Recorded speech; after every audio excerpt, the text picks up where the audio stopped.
चले नासिर भाई स्टार्ट करें। हाँ जी, स्टार्ट करें। असल में मैं अपलोड कर रहा था, लेकिन आई गेस कोई इशू हो रहा था मेरी तरफ से। हाँ, और मुझे पता होता लाइव आना था इतना, तो आई शुड हैव। कोई मसला नहीं, कोई मसला नहीं।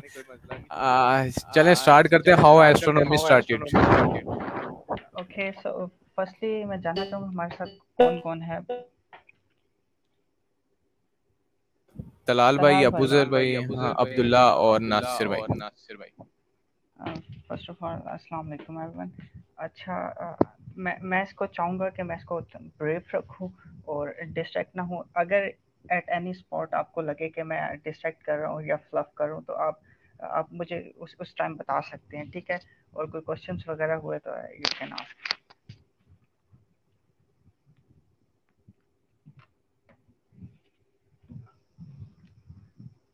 सो शुड वी बिगिन नाउ? जी जी जी जी स्टार्ट। अच्छा, एस्ट्रोनॉमी के बारे में as much as I know कि फर्स्टली अगर हम देखें ना, अपने ह्यूमंस को, हमारे जो रिटन हिस्ट्री है, हम जो करते हैं, हमने सिविलाइजेशन क्रिएट की। एक सिविलाइजेशन के बाद दूसरी आई, जो सक्सेसेस हुई, जो इन्वेंशन हुई, ये वो सब कुछ है जो कि हम दिन के टाइम करते थे। लाइक एस्ट्रोनॉमी में इसको हम इस तरह कहते हैं। और जब जो चीज़ें रात को होती थी, लाइक वो सब कुछ, हमारे पास we didn't have much fire, हमारे पास वैसी लाइट्स नहीं थी। तो एक जो आसमान था हमारे लिए हमेशा स्पेकुलेशंस की एक चीज़ रही है। हम देखते थे, हम हमेशा से प्रिजनर्स थे अर्थ के। लाइक ये हमें 100 साल हुए हैं हार्डली कि हम बाहर जा सकें अपनी इस अर्थ से उड़ के। तो हम हमारे जहन में होता था कि हम सोचते थे कि ये बेसिकली हैं क्या। हमने इस पे स्टोरीज बनाए, हमने इनके ऊपर पूरे रिलीजन्स बेस किए, और वो सब कुछ जो कि एक बच्चा इन सितारों को, इन नेबुलास को, इन प्लैनेट्स को देख के सोच सकता था, हमने वो किया। तो अगर हम इसको स्टेप वाइज करें तो पहले होमो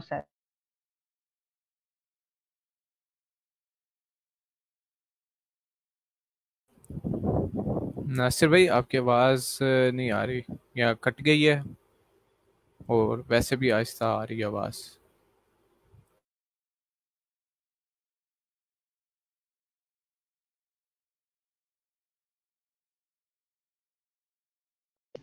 अच्छा, जब तक मैं पॉइंट अपना एक दे देता हूँ हाउ एस्ट्रोनॉमी स्टार्टेड।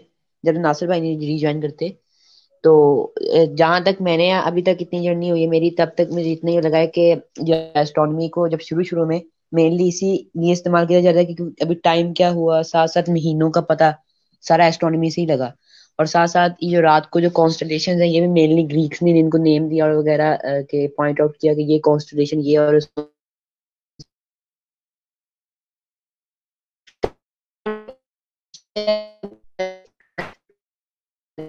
अब्दुल्ला आपकी आवाज़ कट रही है।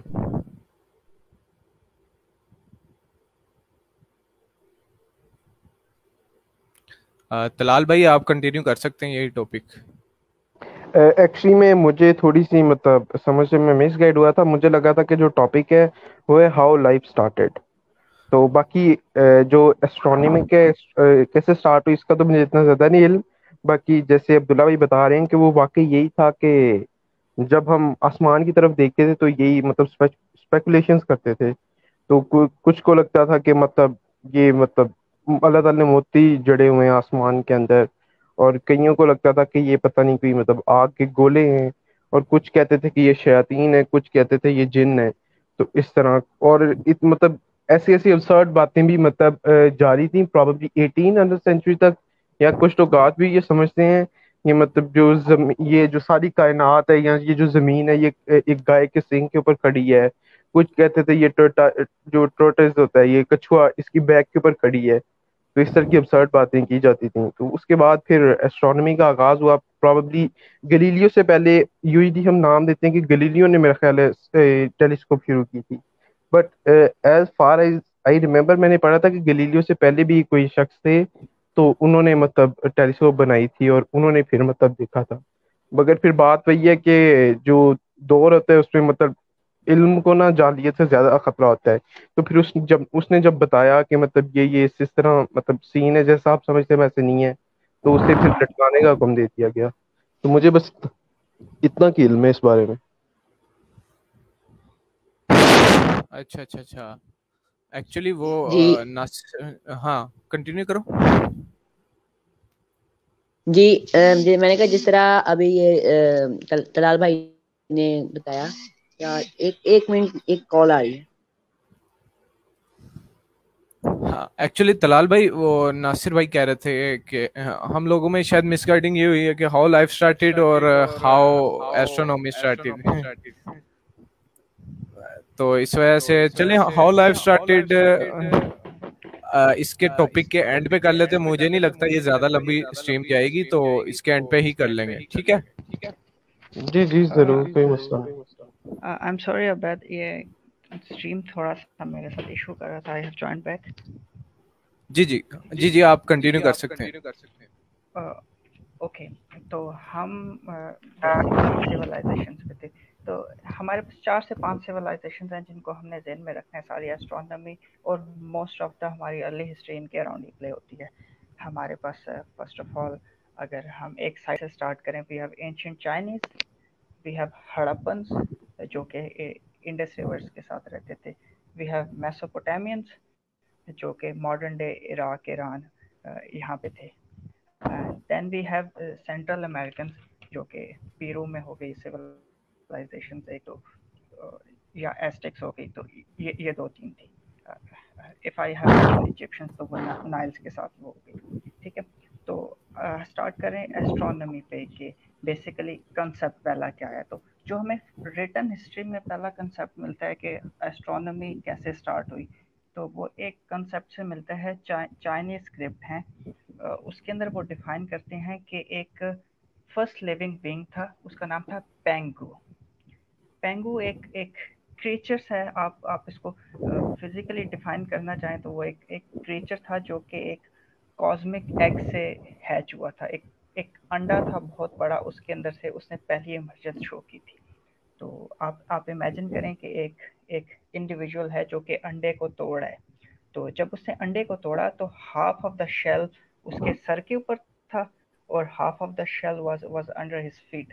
तो अब चाइनीज इसको डिफाइन करते हैं कि वो हर दिन पेंगू वक्त के साथ साथ ग्रो होता गया। Over the period of 1000 years and billion years वो इतना ग्रो हुआ कि जो उसका हेड था वो एक कंसिडरेबल डिस्टेंस पे चला गया, जिसको वो स्काई कहते हैं। और जो उसके पाँव थे वो लिटरली ग्राउंड जो कि अर्थ को डिनोट करते हैं। ये वो पॉइंट था जब एक बैलेंस अटेन हो गया था और उसके बाद पेंगो ने अपनी लाइफ को डिसइंटीग्रेट करना शुरू कर दिया। और जब वो मरा तो उसके बाजू और उसकी टांगे वो माउंटेन्स वैलीज बन गई, जो कि हमारे पास फिजिकल फीचर्स हैं हमारी जोग्राफी के, ठीक है। और उससे पहाड़ बन गए, उससे वैलीज बन गई। और जो उसकी 2 आंखें थी, one became the sun and one became the moon. तो इस नैरेटिव को वो काफ़ी पिछली दहाइयों तक वो लेके चलते रहे कि यार ओके कि पेंगू से सब कुछ वैल्यूएट हुआ है। इसी तरह हम हमेशा से प्रिजनर्स ऑफ अर्थ रहे हैं और हम जस्ट आसमान में देख के ये स्पेकुलेट कर सकते थे कि क्या हो सकता है, but didn't had any logic, so it was purely just assumptions and stories। हमारे पास दूसरी एग्जांपल हम इजिप्शियंस की ले लें। तो इजिप्शियन में वो एक ओशन का जिक्र करते हैं। अगर आपको याद हो, हमारी बुक्स में था, 7th 8th की बुक्स में था, एक हम कॉन्टिनेंट का जिक्र करते थे, पैंगिया, जो कि एक जॉइंट कॉन्टिनेंट था जिसमें हमारे सारे जो कॉन्टिनेंट्स हैं अभी साथ ना, वो सारे जॉइंट थे और उनके आसपास एक बड़ा सा ओशन हुआ करता था। अगर किसी को याद हो। जी जी जी, वो मुझे थोड़ा सा याद है। वो बाद में फिर वो टूट गया था, और फिर क्योंकि पहले एक हिस्सा लैंड होता था, बाकी सारा समंदर होता था, if I am not wrong. Exactly exactly. अच्छा, वो ना ये तकरीबन हुआ था आज से तकरीबन 30 से 50 करोड़ साल पहले। तो उस उस ओशन को if I am not wrong वो कहते थे पैंथालासा। और इजिप्शियंस का भी कुछ उसी उसी तरह का कॉन्सेप्ट था कि एक एक बहुत बड़ा सा एक ओशन था, उसके अंदर से जिसको वो नन कहा करते थे, NUN नन। ये वो नहीं है नन वो जो हॉलीवुड की मूवीज आ रही होती हैं, आई गेस वो उससे डिफरेंशिएट नहीं करना। तो बेसिकली ये वो नन है, और वो कहते हैं एक एक बीइंग था जिसको वो री कहते थे, RE। आज तक भी इजिप्शियन माइथोलॉजी के अंदर री को वो बड़ा रिवर्ट करते हैं, बुक्स में आता है री उनकी सुप्रीम डाइटी है। जिस तरह हमारे यहाँ पे खुदा की ज़ात है, हिंदूज ईश्वर को मानते हैं, तो इसी तरह वो री के ऊपर प्ले किया करते थे। तो वो कह रहे थे कि जब री बेसिकली ब्रीड हुआ तो वो एक एक एक स्टार था, पेनिकल था, जिससे सारी सिविलाइजेशन प्ले होती थी। वहाँ पे एक चीज़ मुझे थोड़ी सी कॉन्ट्रडिक्टिंग सी लगी है कि उसने री ने जब अपनी अपनी सिविलाइजेशन मैनकाइंड को जब ग्रो किया तो बेसिकली जो मोड ऑफ रिप्रोडक्शन था वो उसके टीयर्स थे, उसके आंसू।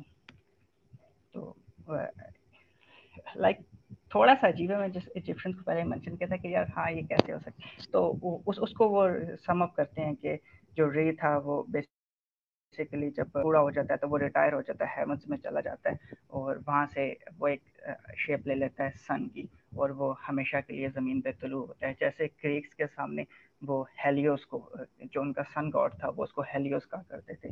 तो वो उस तरह की सिमिलर माइथोलॉजी है उनकी। तो it was not until 4000 BC के हमने जो है हमने कहा कि बस बहुत हो गया, हमने आसमान को बहुत गेस कर लिया, now it's time to study something. तो हमने क्या किया कि हमने स्पेसिफिक साइकिल्स को नोट करना शुरू कर दिए। ये वो टाइम है, अब तक इजिप्शियंस ने पैरामिड्स कंस्ट्रक्ट करना नहीं स्टार्ट किए थे। तो हम जिक्र करें यहाँ पे बेबीलोनियंस का, जो कि मॉडर्न डे इराक ईरान में मेसोपोटामियंस एंड बेबीलोनियंस दोनों का बड़ा सिमिलर यूज़ आता है। तो उन्होंने ये चीज़ नोट की थी कि उन्होंने इवन उस टाइम वेनस के फेजेस को उन्होंने नोट किया था, उन्होंने सोलर इक्लिप्सेस लूनर इक्लिप्सेस को नोट किया था, और इवन कुछ नैरेटिव्स ये आते हैं कि एंशिएंट चाइनीज़ ने रिकॉर्डेड हिस्ट्री में आता है कि उन्होंने 750 सोलर इक्लिप्सेस को उन्होंने स्टडी किया, उनकी टाइमिंग्स को नोट किया। और ये उनका आता है कि बेसिकली उस टाइम, आज से तकरीबन 4000 साल पहले, जिस टाइम पैरामिड्स बिल्ड हो रहे थे, तब सिविलाइजेशन को ये पता था कि हमारे सर के ऊपर जो हेवंस हैं, जो 2-3 प्लैनेट्स हैं, वो किस तरह मूव कर रहे हैं, कब इक्लिप्सेस होने हैं, और इसका और इसकी जो डिटेल्स थी उसके ऊपर भी स्पेकुलेशन थी, लेकिन जैसे उनके इंटेलेक्चुअल स्टैच्योर को बता रही है कि वो किस हद तक जा चुके थे। और तकरीबन 2000 में एक एक स्काई डिस्क, आप एक समझ लें कि एक किस्म की एक प्लेट थी, डिस्कवर हुई थी जर्मनी के अंदर से। तो अगर आपके पास कोई कंप्यूटर पे है तो उसको सर्च कर ले, Nebra sky disc, NEBRA Nebra sky disc. अच्छा, ये एक काइंड ऑफ अ प्लेट सी थी, उसके ऊपर एक साइड पे सन बना होता है, एक साइड पे मून बना होता है, और दरमियान में 32 के करीब स्टार्स होते हैं। इवन के एक स्टार क्लस्टर है प्लेयड्स के नाम से, जो कि अगर जो एस्ट्रोनॉमी को स्टडी करते हैं वो चाहते होंगे, सुरैया जिसको कहते हैं, वो एक क्लस्टर है जिसमें 5000 स्टार्स हैं, और वो 400 लाइट ईयर्स नासिर भाई, ये नेब्रस स्काई डिस्क ये क्या काम करती है? एग्जैक्टली। इसके ऊपर इसको जब स्टडी किया गया तो उन्होंने बताया था कि जो हेलिकल साइकिल्स होते हैं, मतलब कि सूरज कब निकल रहा है सीजन्स वाइज, उसकी समर सॉलिस्टिस, विंटर सॉलिस्टिस, मतलब कि समर में अपेरेंट पोजीशन क्या होती है हमारे सन की विद रिस्पेक्ट टू अर्थ, और विंटर में क्या होगी। इसी तरह स्टार्स के कुछ ट्रेडिशनल स्टार्स थे 32 किस्म के, उसके अंदर प्लेयड्स भी था, तो वो सीजन्स के अकॉर्डिंग हमारे आसमान पे कहाँ पे होंगे। तो जब इसकी कार्बन डेटिंग की गई तो पता चला इट्स लाइक 3500 ईयर्स ओल्ड। ये वो टाइम है कि इमहॉटप ने शायद 2 से 3 हमारे पैरामिड्स बन चुके हैं, स्टेप पैरामिड्स। अभी वो नहीं, वो बिग पैरामिड्स नहीं बने ट्रायंगुलर, ये वो स्टेप पैरामिड्स बने हुए हैं, ठीक है। और अभी इंडस वैली सिविलाइजेशन अपने पीक पे जा रही है, और उस साइड पे सेंट्रल अमेरिकन स्टेट्स हैं, नॉर्थ अमेरिका हमें नहीं पता यूरोप में कोई एग्जिस्ट कर रहा है या नहीं। तो यहाँ पे हमारे पास इजिप्शियंस हैं, हमारे पास एंशिएंट चाइनीज़ है, हमारे पास हड़प्पन्स है, हमारे पास सेंट्रल अमेरिकन है। ये वो टाइम था जब इस डिस्क को यूज़ किया जाता था यूरोप में। We don't know much about it. तो वो बता रहे थे कि उस एज में भी कुछ लोगों के पास डिटेल्ड ऑब्जर्वेशन थी आसमान की, और वो इतने एक्सेल कर चुके थे कि they knew about that time कि किस टाइम पे स्टार्स कहाँ पे मूव करेंगे, और उनका मतलब हमारे ऊपर क्या असर होगा। ये वही टाइम था आज से तकरीबन 2500 साल पहले, कि जब मायंस ने, सेंट्रल अमेरिकन ने, ये जो माया सिविलाइजेशन थी, इन्होंने पहली दफ़ा एस्ट्रोलॉजी को मुतारिफ करवाया कि ओके सो हमें नज़र आ रहा है कि वीनस आसमान में मूव कर रहा है और वहाँ पे जुपिटर भी इस सीजन में आ गए, तो इसका काइंड ऑफ कुछ हमारे पे इम्पैक्ट होगा। तो एस्ट्रोलॉजी वहाँ से वो हमने सॉर्ट आउट किया है, और कहते हैं एस्ट्रोनॉमी कहते हैं जहाँ पे सम अप होती है कि प्रीवियस सिविलाइजेशंस में मतलब कि उनके क्या पॉइंट ऑफ व्यू थे और हमारे उसके ऊपर क्या चीज़ें थी। इसके ऊपर फर्दर आगे चीज़ें आ जाती हैं कि हमारे नेचुरल फिनोमेना को एक्सप्लेन करने के लिए हमारे पास मिडेवल टाइम्स, यानी कि ये वो चीज़ें थी जो कि हज़रत ईसा से भी 2500, 3000, इवन 4000 साल पहले हो रही थी।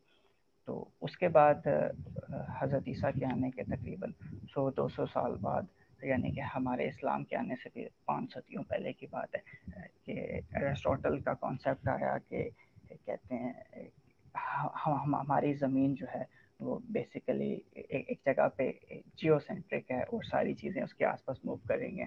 इस तरह एरिस्टोटल के बाद ये सारे कॉन्सेप्ट आना शुरू हो गए कि सन कैसे मूव कर रहा है, और कुछ कुछ एस्ट्रोनॉमर्स ने ये देखा कि अलेक्जेंड्रिया में सूरज कहाँ पे तुलू हो रहा है और साइन में कितना, मतलब ये दो सिटीज है इजिप्ट की। तो ये हमारे आई गेस इसको सेकंड हम उसमें रख लें क्लास में, कि या इस आप लोगों की बात करने के बाद कि हम बाकी साइंटिस्ट ने इसको किस तरह एरिस्टोटल के बाद इस तरह किस तरह एवेल्युएट किया गया और हम कहाँ तक आए कि 15th सेंचुरी तक ये न्यूटन और ये हम इन सब तक कैसे पहुँचे, क्या ख्याल है?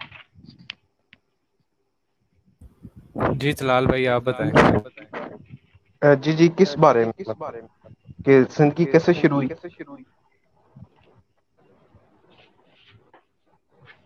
या ओपिनियन आप मांग रहे हैं कि ऐसा करना चाहिए? आई गेस जनरल थॉट के ऊपर बात करें। जी, आई गेस जनरल थॉट की बात करें कि आप क्या समझ रहे हैं इसके, आपके क्या पॉइंट ऑफ व्यू से। किसके रिगार्डिंग, लाइक हाउ स्टार्टेड? नहीं वो कह रहे हैं कि थॉट्स इसकी जो आप लोगों के रिगार्डिंग, आप लोगों के थॉट्स हैं जो टॉपिक के रिगार्डिंग है वो कह रहे हैं एंड पे रखें। जी जी। आई थिंक यही कहना चाह रहे हैं। नहीं, मैं चाह रहा हूँ आप लोग भी शेयर करें अपना पॉइंट ऑफ व्यू, अगर कोई और स्टोरी है, कोई फैक्ट्स है वगैरह इस तरह। हाँ, पॉइंट पॉइंट ऐड पॉइंट कहने, पॉइंट यानी कि अपनी अपनी स्टोरी थोड़ा थोड़ा थॉट्स अपनी शेयर कर दें इसी पॉइंट पर, how astronomy started. Let's start with Abu sir.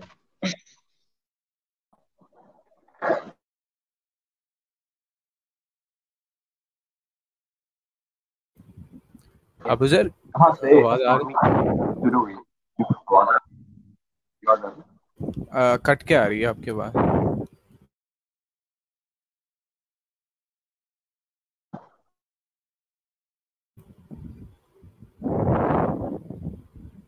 चले मैं शुरू करता हूँ अब। हाँ नासिर भाई ने शुरू से आहिस्ता आहिस्ता हर सिविलाइजेशन की अपनी अपनी स्टोरी और थॉट्स बताए। मैं तो इस तरह नहीं बता सकता, यानी कि हाँ, आ एस्ट्रोनॉमी रही है का जो आवाज। कैसे स्टार्ट। जी आ रही। अच्छा, आपने जैसे डिफरेंट कल्चर्स की बात की कि इस कल्चर में ये उनकी स्पेकुलेशन थी regarding space and all the celestial objects, और डिफरेंट कल्चर्स में कैसे कैसे स्पेकुलेशन बनाई जाती थी, और मेथोलॉजिकल जो क्रिएचर्स थे उनके बेस पे कहते हैं एस्ट्रोनॉमी चलती थी। जी जी। लेकिन जहाँ तक मेरी नॉलेज है, क्योंकि मुझे इतनी नॉलेज नहीं है कि कैसे हिस्ट्री कहाँ से शुरू हुई, लेकिन जहाँ तक मेरी नॉलेज है, आई आई बिलीव जो बेसिक थी नॉलेज एस्ट्रोनॉमी की, मेरे ख्याल में ग्रीक से आती है, जैसे अरिस्टोटल था। और उसके बाद आपके मिडिवल पीरियड आता है जिसमें आपके अलसूफी थे, जो कि गोल्डन पीरियड भी कहा जाता है मुस्लिम्स का। एंड उसके बाद आपके आते हैं गैलीलियो आता है, जिसने हीलियोसेंट्रिसिज्म के बारे में बताया था कि हमारे अराउंड को ही कहते हैं ऑब्जेक्ट लाइक सन रिवॉल्व नहीं कर रहा, हम सन के अराउंड कहते हैं रिवॉल्व कर रहे हैं। तो I think astronomy yes different culture से मेन जो थी ना बेस आई थिंक 900 एडी के बाद आई।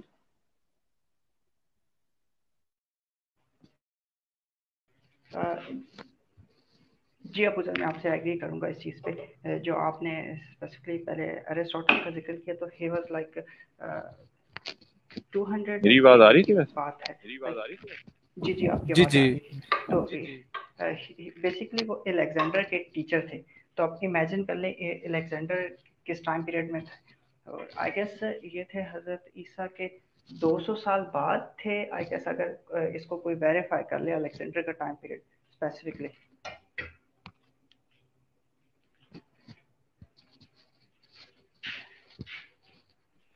ओके।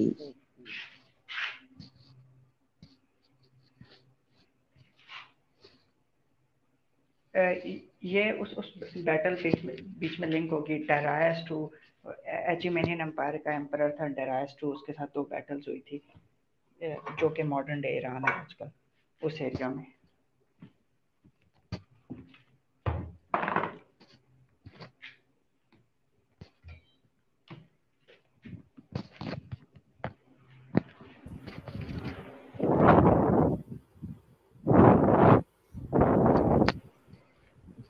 अबैद भाई, एनी थॉट्स? कुछ रिजल्ट आया?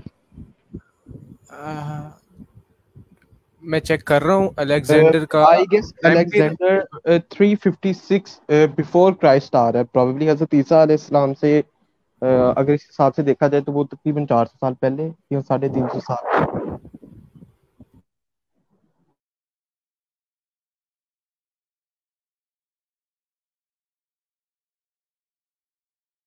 अस्सलाम वालेकुम सुमीर भाई।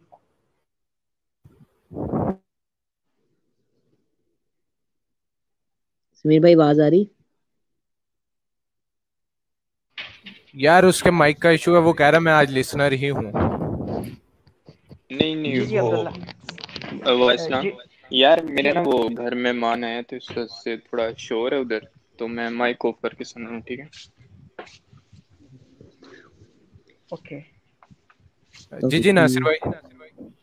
अच्छा, तो आप कुछ जी जी अब्दुल्ला, आप कुछ कहना चाह रहे हैं? No no I was saying continue. Okay. So जो उन्होंने बताया कि कौन थे बेसिकली, अबू सर भाई थे या तलाल थे? तलाल भाई। ओके, तलाल तलाल, जिनका आप गैलीलियो का जिक्र कर रहे हैं, तो he was like 14th 15th I guess 16th century. तो जिनकी हम सिविलाइजेशन की पीरियड की बात कर रहे हैं वो 2500 साल पुरानी है। और नहीं, जहाँ एक्चुअली मैं बात कर रहा था अलेक्जेंडर द ग्रेट की, शायद मुझे लगा कि आपने उनका पूछा है कि उनका कौन सा एरा था। Okay okay okay okay.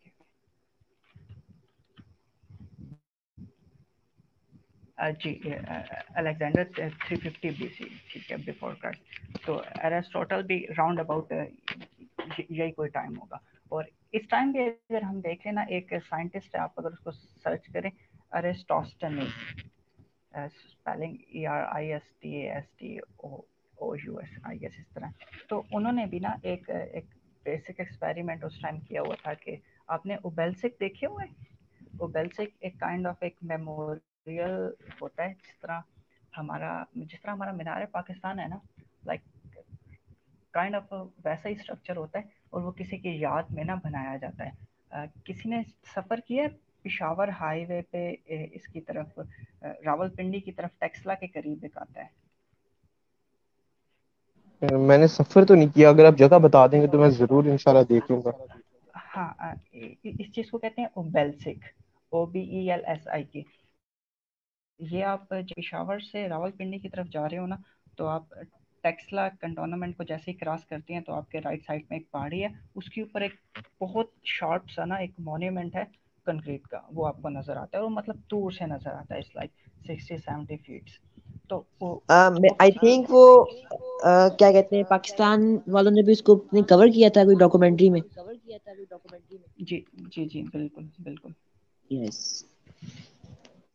अच्छा, तो ये obelisk through out the world एक किसी की भी याद में बनाए जाते हैं, तो ये लिंक कर रहे हैं पीछे इजिप्शियंस को, तो वो भी अपने जो फेरोज थे उनकी याद में बनाया करते थे। तो ये अब है इसके एरिस्टोटलियन पीरियड से भी पहले की बात है कि एक आदमी है और दो एरियाज हैं, उनके दरमियान 400 किलोमीटर का आई गेस डिफरेंस है। एक जगह आई गेस थीब्स है, इजिप्ट के अंदर ही है, और एक साइन है, तो दो सिटीज़ है। अब वो आदमी उस टेक्नोलॉजी से ये चीज़ डिटरमाइन कर रहा है कि यार अच्छा, आज अगर ज़मीन फ्लैट है, सपोज ज़मीन फ्लैट है, तो अगर सूरज की जो रोशनी है वो साइन में एक ओबेलिस्क है जो टावर है उसके ऊपर भी पड़ रही है, और जो थीब्स के अंदर टावर है उसके ऊपर भी पड़ रही है। तो अगर तो ज़मीन फ्लैट है तो दोनों के शेडो सेम होने चाहिए। लाइक फैक्ट है कि अगर ज़मीन फ्लैट है तो ऑब्वियसली दोनों के कहते हैं शेडो सेम होने चाहिए। तो वो एक स्पेशल वहाँ पे भी बंदे भेजता है, थीव्स में भी वो स्पेशल बंदे भेजता है, साइन में भी, कि वो उसके जस्ट शेडो को नोट करें। टिपिकल डे में वो नोट करता है जो साइन के ऊपर शेडो है वो कंपैरेटिवली कम है, छोटा है, और जो दूसरा शेडो है वो कंपैरेटिवली बड़ा है। वो इस चीज़ से कैलकुलेट करता है, दोनों चीज़ों के दरमियान डिस्टेंस कैलकुलेट करता है, और वो एक चीज़ कंक्लूड करता है कि ज़मीन राउंड है। अगर ये फ्लैट होती तो दोनों के जो जो शेडोज हैं वो सेम होते। तो ये वो टाइम है कि उसके पास प्योर मैथ्स है, बेसिक स्किल्स हैं, और जस्ट टूल्स हैं डिस्टेंस मेजर करने के। तो उस टाइम वो कंक्लूड कर रहा है कि यार ज़मीन जो है वो गोल है। उसके बाद भी आने वाले लोगों ने इसको कॉन्ट्रडिक्ट किया, अरिस्टोटल को कॉन्ट्रडिक्ट करता है। अब अरिस्टोटल की हम फिलॉसफी को देखें, इंस्पायर करती है, और ऑल्दो अलेक्जेंडर का टीचर है, और मतलब उसका पूरा स्कूल ऑफ थॉट है, आज तक उसको स्टडी किया जाता है। लेकिन हम एस्ट्रोनॉमिकल पर्सपेक्टिव में देखते हैं तो उसकी बात गलत हो जाती है कि अर्थ जो है वो अच्छा, सेंटर है, सारी चीज़ें रिवॉल्व कर रही हैं। जी जी। नासिर भाई, अगर हमने अभी इस यानी कि आज के दिनों में इसको एक्सपीरियंस करना हो तो मिनिमम कितना डिस्टेंस होना चाहिए उन दोनों पॉइंट में से? आई गेस आजकल जिस तरह ज्योमेट्री में सोफिस्टिकेशन आ गई है, और मेरे ख्याल से आप कर सकते हैं, लाइक आप एक शहर से दूसरे शहर में भी कर सकते हैं, आप फैसलाबाद से किसी और शहर में भी कर सकते हैं। तो जिस तरह ज्योमेट्री बढ़ रही है तो it's just way too easy for you. मैं अगर कंक्लूड करूँ, अगर एक एक जस्ट आप मुझसे ब्लाइंड गैस मांगे, आई गेस 50 किलोमीटर्स के अंदर भी हो सकता है। अगर आपके पास दो अच्छी कंसिडरेबल हाइट के ऊपर दो टावर्स हैं, आप बेसिक ज्योमेट्री आप उससे कर सकते हैं। अच्छा, जरूरी है कि वो टावर ही हो या कोई दूसरी छोटी चीज का भी उनका शेडो का मेजर कर सकते हैं? शेडो का जो लेंथ है। जी जी, उन दोनों की हाइट सिमिलर होनी चाहिए। या राइट, यानी कि अब हम एक स्टिक ले रहे हैं यानी कि उसकी एक ही लेंथ है, और वो हम पहले एक पॉइंट पर लगाकर उसका मेजर करने हैं उसकी लेंथ, और जब हम दूसरे पॉइंट जाएं तो उधर भी वो स्टिक लगाकर उसकी लेंथ मेजर करना, और बाद में वो जो मैथ वाला स्टफ करके हम कंक्लूड कर एग्जैक्टली सकते हैं कि ऐसा। लेकिन छोटी स्टिक्स के साथ ये आ जाएगा कि आपकी जो कैलकुलेशन है वो सोफिस्टिकेटेड हो जाएंगी, वो शायद आपको बहुत सारे पॉइंट्स या डिजिट्स में जाना पड़े। लेकिन it is very much possible. और कहते हैं अगर चाहते हो तो हम इसको एक्सपेरिमेंट करते हैं किसी टाइम।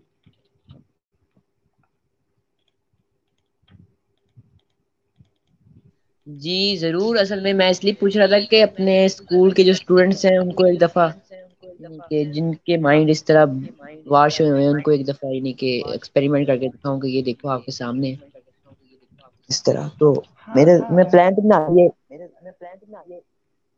अब्दुल्ला सही कह रहे हैं। एक और चीज़ हमने अक्सर देखी है, इवन मैंने मस्जिद में काफ़ी दफ़ा सुनी है कि स्पेसिफिक डेट होती है, जिस तरह 20 अगस्त को अगर आपको दिन के 2:30 बजे आप अपने छत पे जाएं और एक लाइन को खींचें, और वो 10 मिनट बाद उसका साया जिस साइड पे मूव करेगा वहाँ से आप चौक से दूसरा निशान लगाएं, तो जो लाइन बनेगी ना वो आपकी सीधी खाना काबा को पॉइंट कर रही होगी। क्योंकि साल के इस महीने के इस दिन के इस टाइम के ऊपर जो सूरज होगा वो डायरेक्टली खाना काबा के ऊपर पॉइंट कर रहा होता है। ऐसा एक्सपीरियंस हुआ किसी को?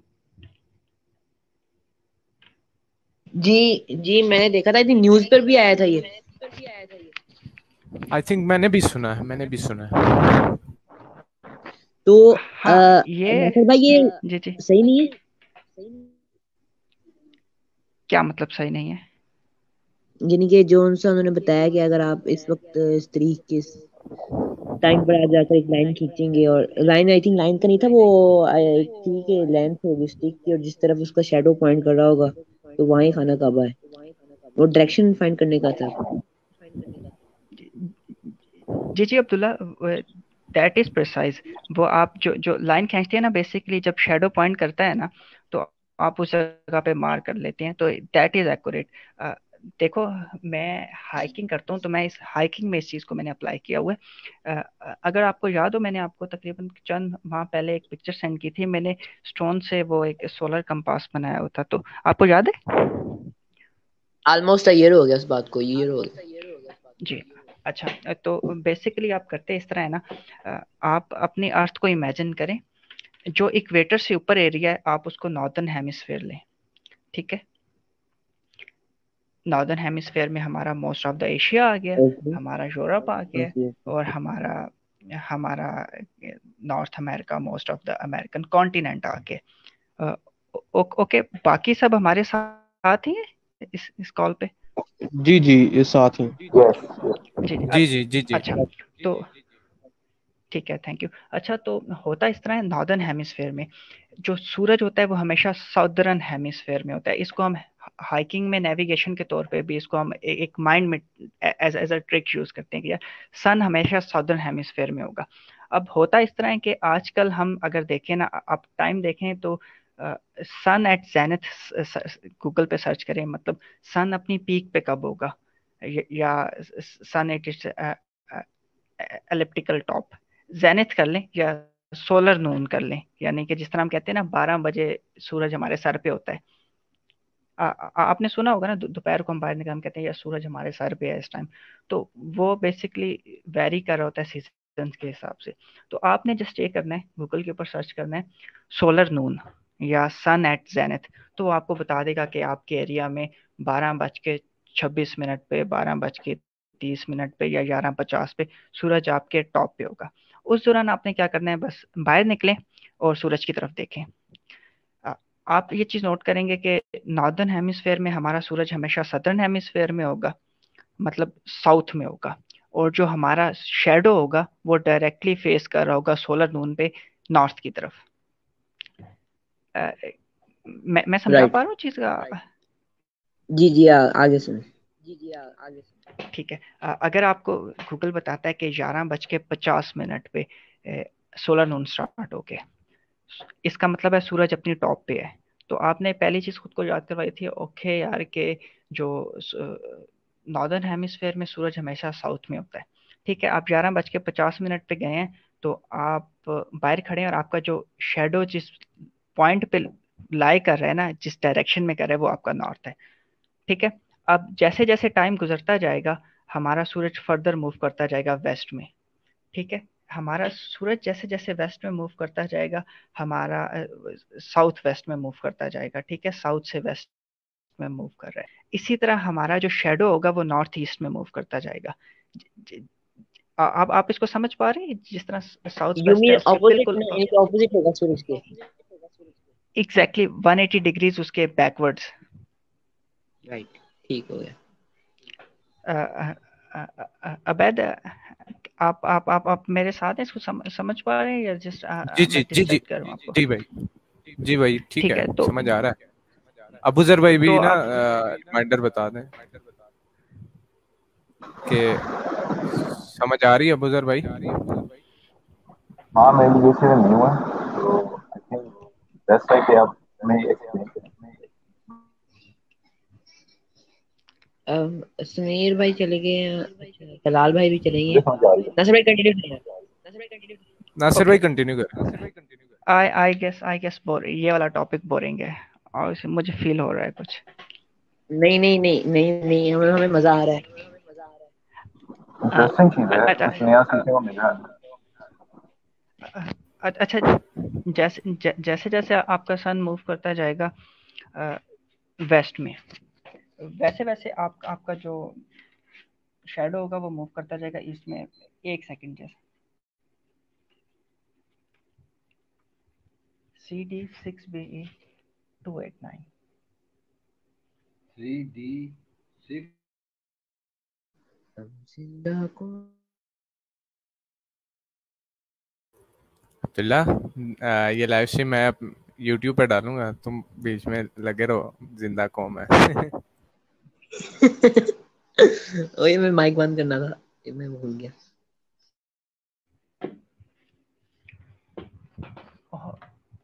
Okay, so I am back.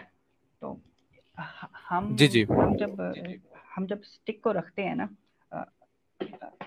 अगर आप लोगों के सामने पेन है तो आप पेन को अपने जस्ट सामने रखें। आप इमेजिन करेंगे पेन की पॉइंट जो होगी ना, वो आपके टेबल के ऊपर एक स्पेसिफिक शैडो पॉइंट कर रही होगी।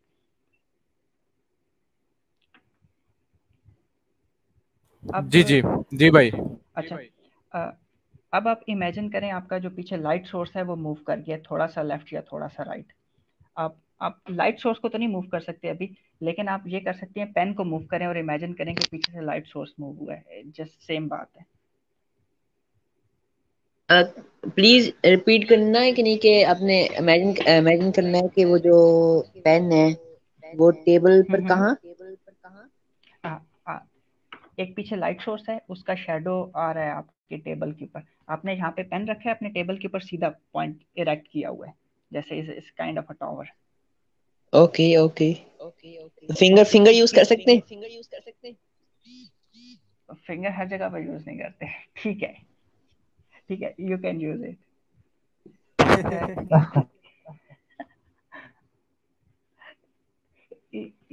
इसकी टॉपिक एक स्पेसिफिक पॉइंट के ऊपर है, उस जगह को मार्क कर दो।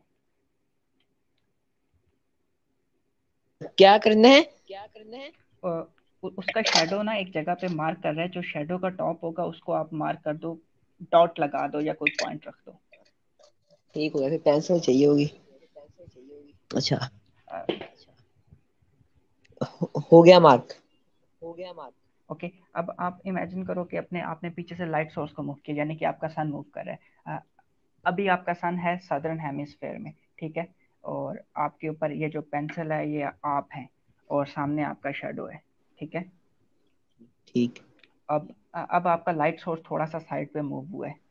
चूंकि आप लाइट शेडो सोर्स को तो मूव नहीं हो मूव गया कर शेडो। सकते, आप आप अपने पेंसिल को पेन को थोड़ा सा काइंड ऑफ बेंड करेंगे ना, तो ऐसे लगेगा कि इससे लाइट सोर्स मूव हो रहा है।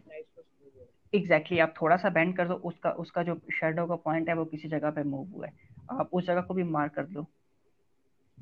कर दिया मार्क। अब आप उसको थोड़ा सा और मूव करो, आपके पास तीसरा पॉइंट भी आ जाएगा। यस। अब आप तीनों पॉइंट्स को आपस में जब मिलाओगे ना, आपके पास एक लाइन आ जाएगी। तीनों पॉइंट को जब एक साथ लेके आऊंगा। आप मिलाओ उन तीनों पॉइंट्स को, एक लाइन कंस्ट्रक्ट करो जो उन तीनों पॉइंट्स को मिला रही हो। हाँ, जैसे जैसे हम कॉन्स्टलेशन का करते हैं ना। Exactly exactly. हो गया।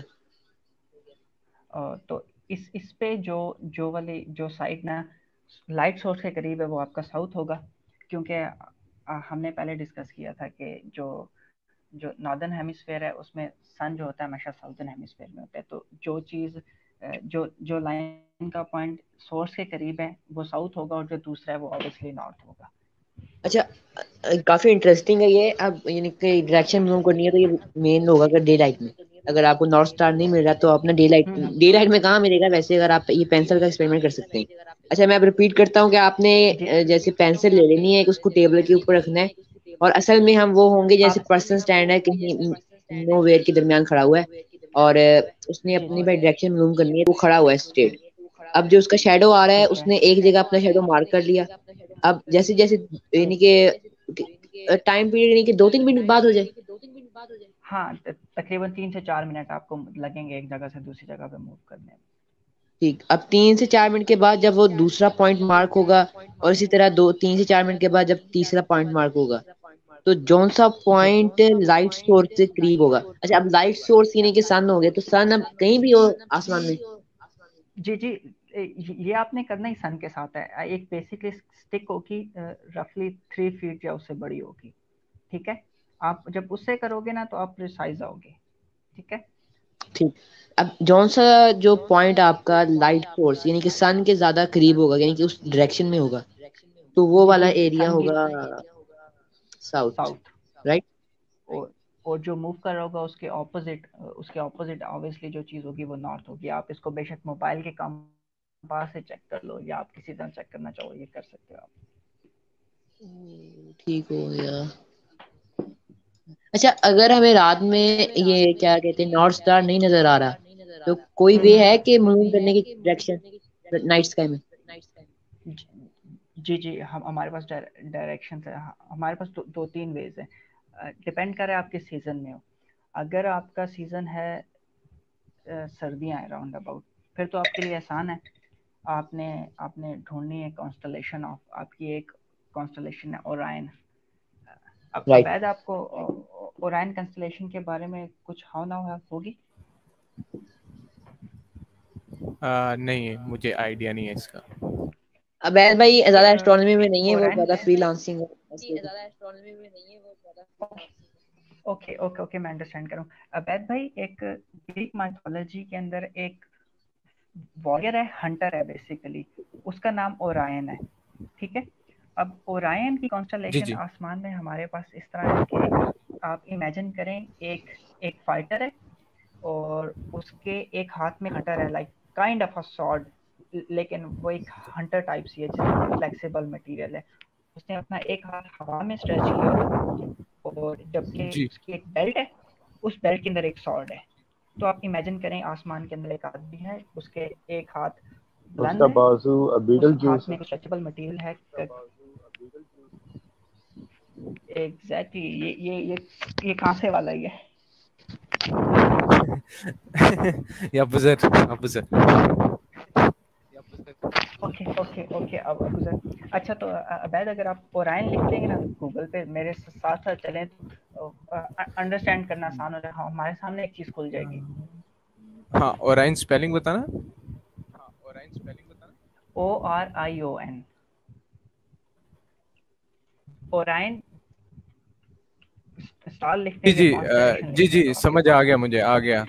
इधर एक आया है, जैसे वो एक वॉरियर नहीं होता जिसने शील्ड पकड़ी होती है एंड देन एक हाथ से वो पकड़ा होता, उठाया होता है, जिसे मारने जा रहा होता है, लाइक दैट।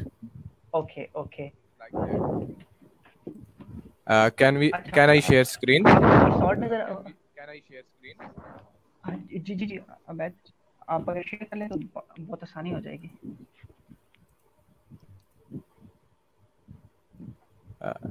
जी हाँ, ये आया, and then this। एग्जैक्टली यही है। सबको स्क्रीन शो हो रही है ना? इसमें कुछ सर्च करें। यस। जी जी अच्छा, जी इसमें ना वो जो उसकी वेस्ट है ना, वेस्ट के साथ एक सॉर्ड होगी। अगर आपको वो कोई किसी पिक्चर में जी वो जी सॉर्ड जी, क्लियर हो ना। ये एक मिनट, ये जी आ गई नजर।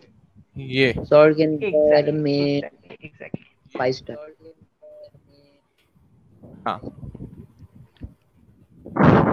अच्छा ये जो तीन तीन स्टार्स है ना जो कि इसकी सॉल्ट को बना रहे हैं, ये बेसिकली ओरायन नेबुला भी यहीं पे लाइट करता है। लेकिन अभी हम जस्ट नेविगेशन की बात कर रहे हैं ना जहाँ तक, तो हम दुनिया के जिस कोने पे रहते हैं ना, हम एशिया में जहाँ पे भी हैं, नॉर्दर्न हेमिस्फीयर की स्पेसिफिकली बात करें, यहाँ पे अगर हम कीन आई से ऑब्जर्व करें तो हम देखेंगे जितनी भी स्काई बॉडीज है ना वो ईस्ट से निकलती हैं, ईस्ट से तुलू होती हैं, जैसे हमारा सूरज होता है, हमारे आसमान पे मूव करती हैं और वेस्ट में जाके सेट हो जाती हैं।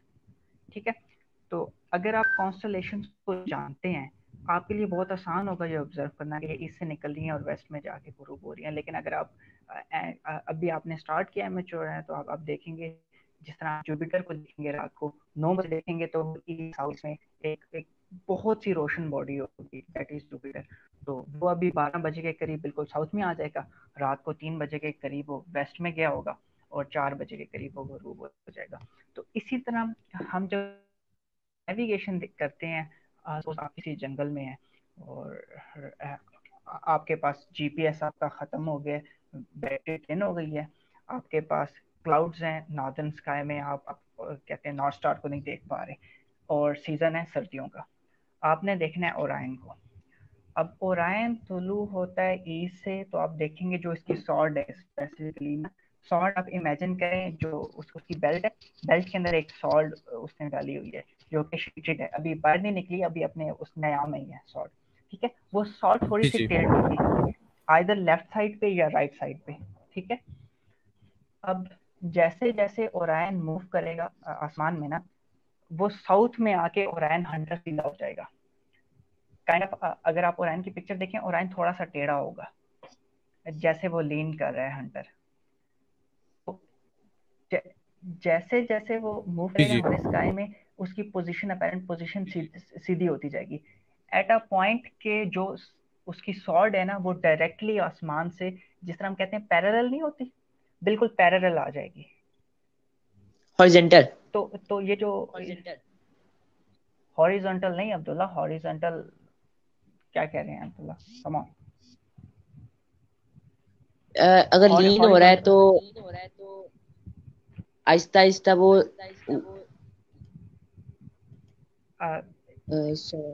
वर्टिकल होगी। यार इसकी एग्जांपल आप इस तरह रखें, आप अपनी क्लॉक देख रहे हैं, क्लॉक क्लॉक के ऊपर आप जी देखें एक उसका एंड 9 o'clock पे है, ठीक है। अब 9 राइट। o'clock से वो 10 o'clock पे जा रहा है, तो उसकी जो सॉर्ट की पोजीशन होगी वो ऐसी होगी जैसी अभी 10 o'clock पे है। जब वो 11 o'clock पे जाएगी तो आप देखें कि सॉर्ट थोड़ी सी सीधी हुई है।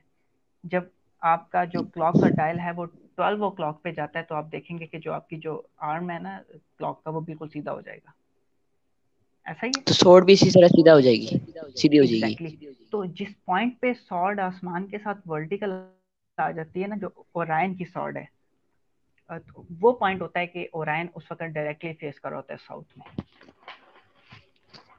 तो अगर आपको जब नहीं, नेक्स्ट अगर अब बंदा जी जी उस टाइम से यानी कि अब जिस यानी कि फर्ज करें वो 12 o'clock उसकी स्वॉर्ड डायरेक्टली पैरेलल होती है, तो अब जी वो जी बंदा बंदा गुम होता है 3 बजे, तो वो जी टिल्टनेट के हिसाब से मैथ वगैरह करके निकाल ही सकेगा ना साउथ। कॉमन सेंस है अब्दुल्ला, जब आप देखोगे ना कि जब सॉर्ड बेसिकली लेफ्ट टिल्ट होगी स्टार्ट में, और वो सीधी होगी, उसके बाद राइट टिल्ट स्टार्ट हो जाएगा, तो आपने देखना है कि यार अच्छा ये ईस्ट से निकली है, ये सीधी हुई है, अब ये राइट टिल्ट जा रहा है। तो राइट टिल्ट सीधे से राइट टिल्ट कितना है, तो ये अगर राइट टिल्ट स्टार्ट हुआ है तो ये काइंड ऑफ अपेरेंट ये कि साउथ से मूव करके वेस्ट में जा रही है, तो आपको एक जनरल वो डायरेक्शन आ जाएगी कि जी जी। ईस्ट ईस्ट निकालने के लिए भी उसकी टिल्टनेट इस्तेमाल होगी ना। जब आप उसको आसमान में तुलू होता हुआ देखेंगे तो आपको पता होगा कि यार वहां से सितारा अगर कोई तुलू हो रहा है तो वो ऑब्वियसली ईस्ट है हमारा, राइट, ठीक होगा। ठीक है। जब वो साउथ में पहुंचेगी तो जो तलवार होगी ना सैफल नेयर जो कि ओरायन की सॉर्ड है, वो बिल्कुल सीधी हो जाएगी, और जब वो दोबारा टिल्ट आना शुरू होगा तो आप रफ एस्टिमेट से कर लेते हैं कि ये अब साउथ से मूव करके वेस्ट में जा रही है, तो वो एक काइंड ऑफ अगेन एक टिल्ट आएगा। तो आप जनरल डायरेक्शन लेंगे कि जो ओरायन है इस वक्त साउथ वेस्ट में है, और इसके बिल्कुल ऑपोजिट हमारे पास नॉर्थ नॉर्थ ईस्ट है, मतलब आप नासिर आपके भाई, जो भी वो कोऑर्डिनेट। मैंने देखा था कि यहाँ क्लास के लड़के कहते हैं कि आप एक लीव लेकर और उसके अंदर आई थिंक नेल लगाकर कंपास टाइप थिंग बना सकते हैं। जी एग्जैक्टली इसके ऊपर अबूजर भाई या आप कुछ कहना चाहेंगे कोई कोई आइडिया है आपको? Abuzar, can you here? हाँ हाँ, मेरे से बात हो रही है। जी जी जी अच्छा, अब सवाल क्या था? अब अब्दुल्ला बेसिकली कह रहे हैं कि उन्होंने स्कूल में बच्चों से सुना है कि एक लीफ के ऊपर जो पत्ता है उसके ऊपर वो जब नेल को रखते हैं तो उससे ये होता है कि वो एक काइंड ऑफ कंपास की तरह शो होना शुरू हो जाता है। मुझे इसका आइडिया नहीं है। ओके ओके अब्दुल्ला आपने मैन वर्सेस वाइल्ड देखा हुआ है? मेनली बीच बीच में से थोड़े थोड़े पार्ट देखे, वो भी ओके तकरीबन 2-3 साल पहले। आई गेस उसके अंदर वो एक मौके के ऊपर इस तरह करते हैं कि जो आपके पास नेल स्पेसिफिकली नहीं, नेल काफी बड़ी चीज होती है, आप कोई पिन कह सकते हो, क्योंकि वो एक पतली चीज है, मैं बता रहा हूँ कि पतली क्यों है। तो वो बेसिकली क्या करते हैं, किसी मैग्नेट के साथ ना उसको रब करते हैं, और वो काइंड ऑफ आपका एक आर्टिफिशियल मैग्नेट बन जाता है, या परमानेंट मैग्नेट सॉरी बन जाता है। अब आपने उसको जितनी देर रब की है उसमें मैग्नेटिज्म आ जाती है, अब वो आपका परमानेंट मैग्नेट बन गया। ठीक है, अब आप उसके साथ दो चीजें कर सकते हो, या आप उसको एक बहुत ही सेंसिटिव धागे से दरमियान में बांध के और फ्रीली सस्पेंड करो एयर में। ठीक है, तो जो पॉइंटेड पार्ट होगा ना जो कि मैग्नेटाइज होगा, वो ऑटोमेटिकली खुद को डायरेक्ट करके नॉर्थ की तरफ अलाइन कर लेगा, अगर विंड नहीं है, हवा नहीं है, बिल्कुल सॉरी, कंपास के आवाज कट गई थी कि रब किसको करना है? उस नीडल को आपने रब करना है किसी मैग्नेट के साथ, ताकि वो टेम्पररीली या परमानेंटली उस मैग्नेटिज्म को अटेन कर ले। मैग्नेट होना जरूरी है जी। अच्छा, अब उसने मैग्नेटिज्म अटेन कर लिए, अब आपने उसको फ्रीली हैंग कर दिया किसी सेंसिटिव धागे से हवा के अंदर, तो वो kind of a compass act करना शुरू। अच्छा, जो मेरे पास आपने कंपास देखा हुआ है वो भी सिमिलर इसके ऊपर फिनोमेना के ऊपर एक्ट कर रहा है कि उसके अंदर जो नीडल है जो कि पॉइंटर है वो बेसिकली नॉर्थ की तरफ पॉइंट कर रही होती है खुद को। तो इसके अंदर भी इसी तरह होता है कि जो नॉर्थ है वो अर्थ के नॉर्थ से खुद को अलाइन करता है। ये इसमें कुछ लोग इस तरह करते हैं कि एक पत्ता लेते हैं और वो मैग्नेटाइज नीडल उस पत्ते के ऊपर रखते हैं और उस पत्ते के ऊपर पानी को रखते हैं। तो जब पानी काम होता है, उसमें कोई मूवमेंट नहीं है, तो आहिस्ता आहिस्ता वो पत्ता खुद को अलाइन कर लेता है नॉर्थ के साथ। तो वो कहते हैं कि यार अच्छा, अब हमने खुद को नॉर्थ से अलाइन कर लिया, और उनके पास नॉर्थ की जनरल डायरेक्शन आ गई है। तो वो जब नॉर्थ में आप देख रहे होते हो तो ऑब्वियसली आपका राइट शोल्डर ईस्ट में पॉइंट कर रहा होता है, आपका लेफ्ट शोल्डर वेस्ट में पॉइंट कर रहा होता है, और आपकी जो बैक है वो साउथ को पॉइंट कर रही होती है। तो ये मैं ये ट्राई करूंगा, ये जो नीडल वाला था, इंशाल्लाह।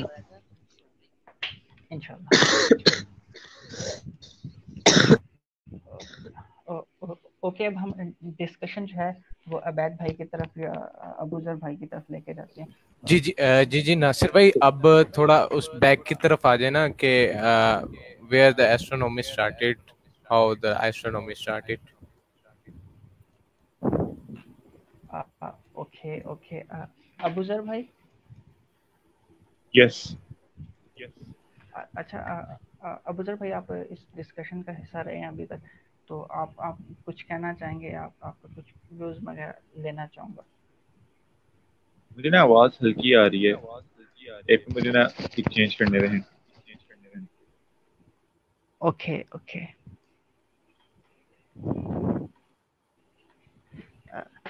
अवैध, आई गेस हमारा ना आज एस्ट्रोनॉमी मेन था, लेकिन एस्ट्रोनॉमी से हम निकल के नेविगेशन वाली साइड पे आ गए, थोड़ा सा आज भी डिस्ट्रैक्ट हुए हैं। लेकिन आज डिस्ट्रैक्ट करने वाला कोई नहीं था, लेकिन हो गए फिर भी। ऐसे ही मतलब फ्ला थोड़ा सा हमें भी है। हाँ। लेकिन उस लेवल का नहीं डिस्ट्रैक्ट हुआ। स्टार गेजर को नेविगेशन एक आई थिंक बेसिक ही है उनकी नीड। एग्जैक्टली ऐसा ही है, बेसिक नीड है। लेकिन जब आप हाइकिंग पे जाओ अकेले और तब आपको चीजें भूल जाए ना, तो एक दफा मतलब आपकी सारी जो थ्योरीज है ना एक दफा रिवॉल्व करती है। हमें कहते हैं लाइफ के साथ किया क्या है मैंने। बिल्कुल, आपकी मैंने वो जो वीडियो थी हाइकिंग वाली वो देखी थी, उसके अंदर जब आप गुम हो गए। हाँ यार, that was a rough experience. नहीं ऐसी एग्जैक्टली ऐसी भी सिचुएशन नहीं थी। मुझे ज्यादा था कि यार मैं इस फॉरेस्ट के अंदर से मतलब किस तरह निकलूं, क्योंकि वो मुझे लूप्स में लेके जाता और मैं आसपास में अगर किसी पहाड़ी पे भी जाता तो मुझे उस फॉरेस्ट में से होके जाना पड़ रहा था। और ऑलरेडी 2-3 जगह पे मुझे फुटबॉल की वजह से चोट लगी हुई थी और हाफ स्लीव्स थी, तो वो एक कदम ना 7 बुशेस लग रही थी, तो काफी पेनफुल हो रहा था उस टाइम एक्सपीरियंस। तो वो जो थी क्या कहते हैं माउंटेन,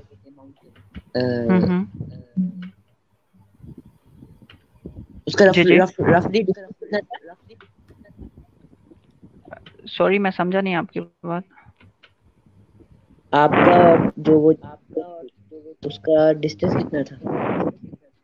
हाँ अब्दुल्ला, उसको मैं जब अपने घर की छत से देखता हूँ ना, तो वो काइंड ऑफ 25 किलोमीटर्स के लगभग है।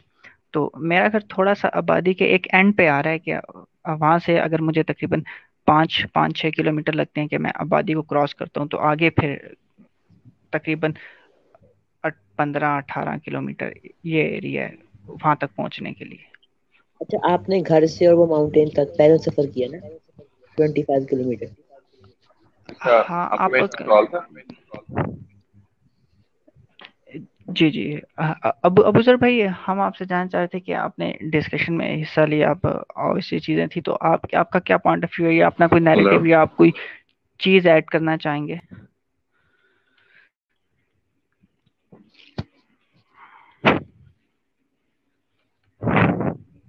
अबू जर भाई चले गए। अच्छा, मैंने आपको शायद बताया नासिर भाई, 2-3 सवाल थे मेरे एस्ट्रोनॉमी के रिलेटेड।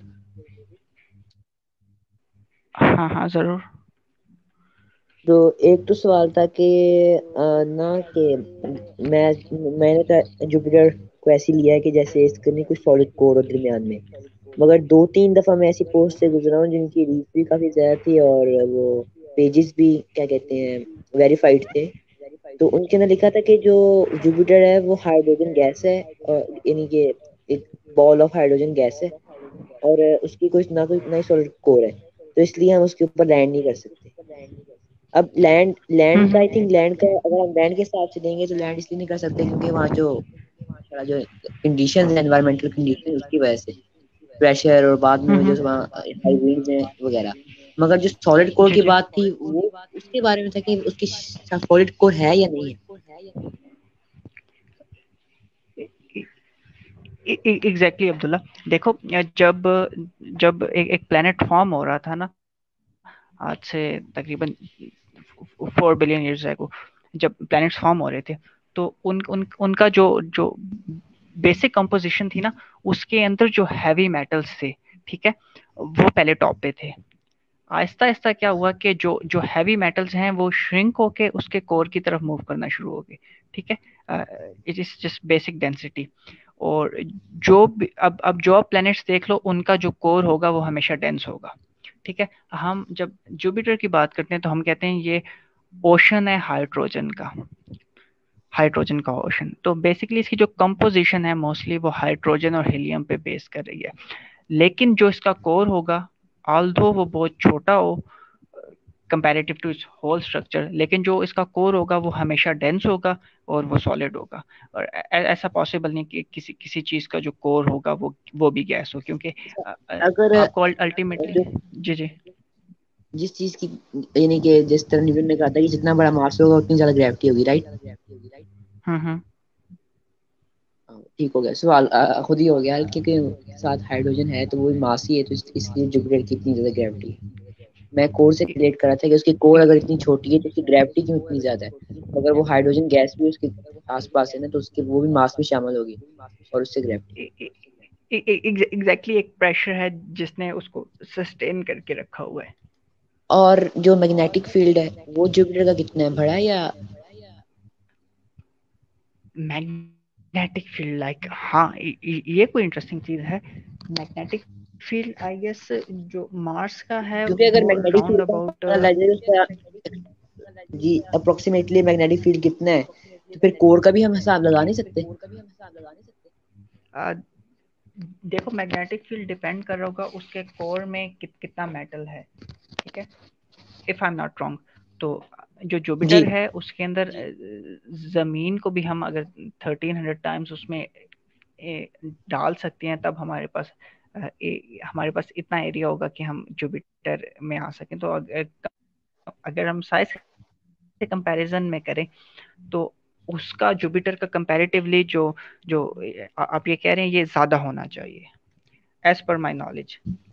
अब अप्रोक्सीमेट अब अब बात करें तो ये कोई फिगर है, मैं आपको देख के ही बता सकता हूँ ये। अच्छा, ये जो सन स्पॉट होते हैं मून पर कहते हैं सन पर, हम्म। ये बेसिकली जी जी। वो एरिया है जहाँ मैग्नेटिक फील्ड ज्यादा है, राइट? जी।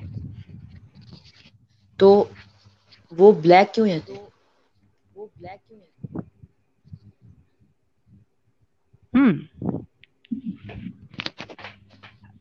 आप इसको इस तरह अंडरस्टैंड कर लें कि एक जगह पे मैग्नेटिक फील्ड है और एक आप एक सरफेस को इमेजिन करें, उसके ऊपर एक फोटोस्फेयर हम उसको इमेजिन करें जो जो उसका एरिया है, ठीक है। वहां पे एक जगह पे डिस्टॉर्शन होती है, मैग्नेटिक फील्ड की डिस्टॉर्शन होती है। अब डिस्टॉर्शन ये है कि बाकी एरिया पे स्मूथ फ्लो है हमारी मैग्नेटिक फील्ड का, लेकिन जिस जगह पे डिस्टॉर्शन हो रही है वहां पे मैग्नेटिक जो वेव्स हैं, जो मैग्नेटिक फील्ड है वो कोलाइड करेंगी, वहां पे सम अप होंगी और they will form a bulk. तो आई थिंक कि वो जो डिस्टॉर्शन होती है वो एक मैग्नेटिक फील्ड वेल क्रिएट कर लेती है, जो कि जगह कंपैरेटिव टू अदर सरफेस वो थोड़ी सी डेंस होती है in terms of magnetic field. तो वो जगह डेंस होने की वजह से आई थिंक कि वो जगह हमें ब्लैक अपीयर होती है कंपैरेटिव टू अदर्स अच्छा, जो सन का मैग्नेटिक फील्ड है वो इन सनस्पॉट अदर की एरिया वजह ऑफ से है ना सर? सॉरी मैं आपकी बात समझा नहीं हूँ। जो सन का जो मैग्नेटिक फील्ड है, सन का मैग्नेटिक फील्ड है या नहीं? ऑब्वियसली सन का मैग्नेटिक फील्ड हम हमारी सोच से भी ज्यादा है भाई। वो इवन सोलर फ्लेयर्स होते हैं, जो मैग्नेटिक फील्ड होती है अच्छा वो हमारे यहाँ पे कम्युनिकेशन को तबाह कर सकता है। अच्छा, मैं यहाँ स्क्रीन शेयर नहीं कर सकता, जो सन के मगर डार्क स्पॉट होते हैं, क्या उसका जो टेम्परेचर होता है वो ज़्यादा गर्म होता है कंपेयर टू उसका वैसे area?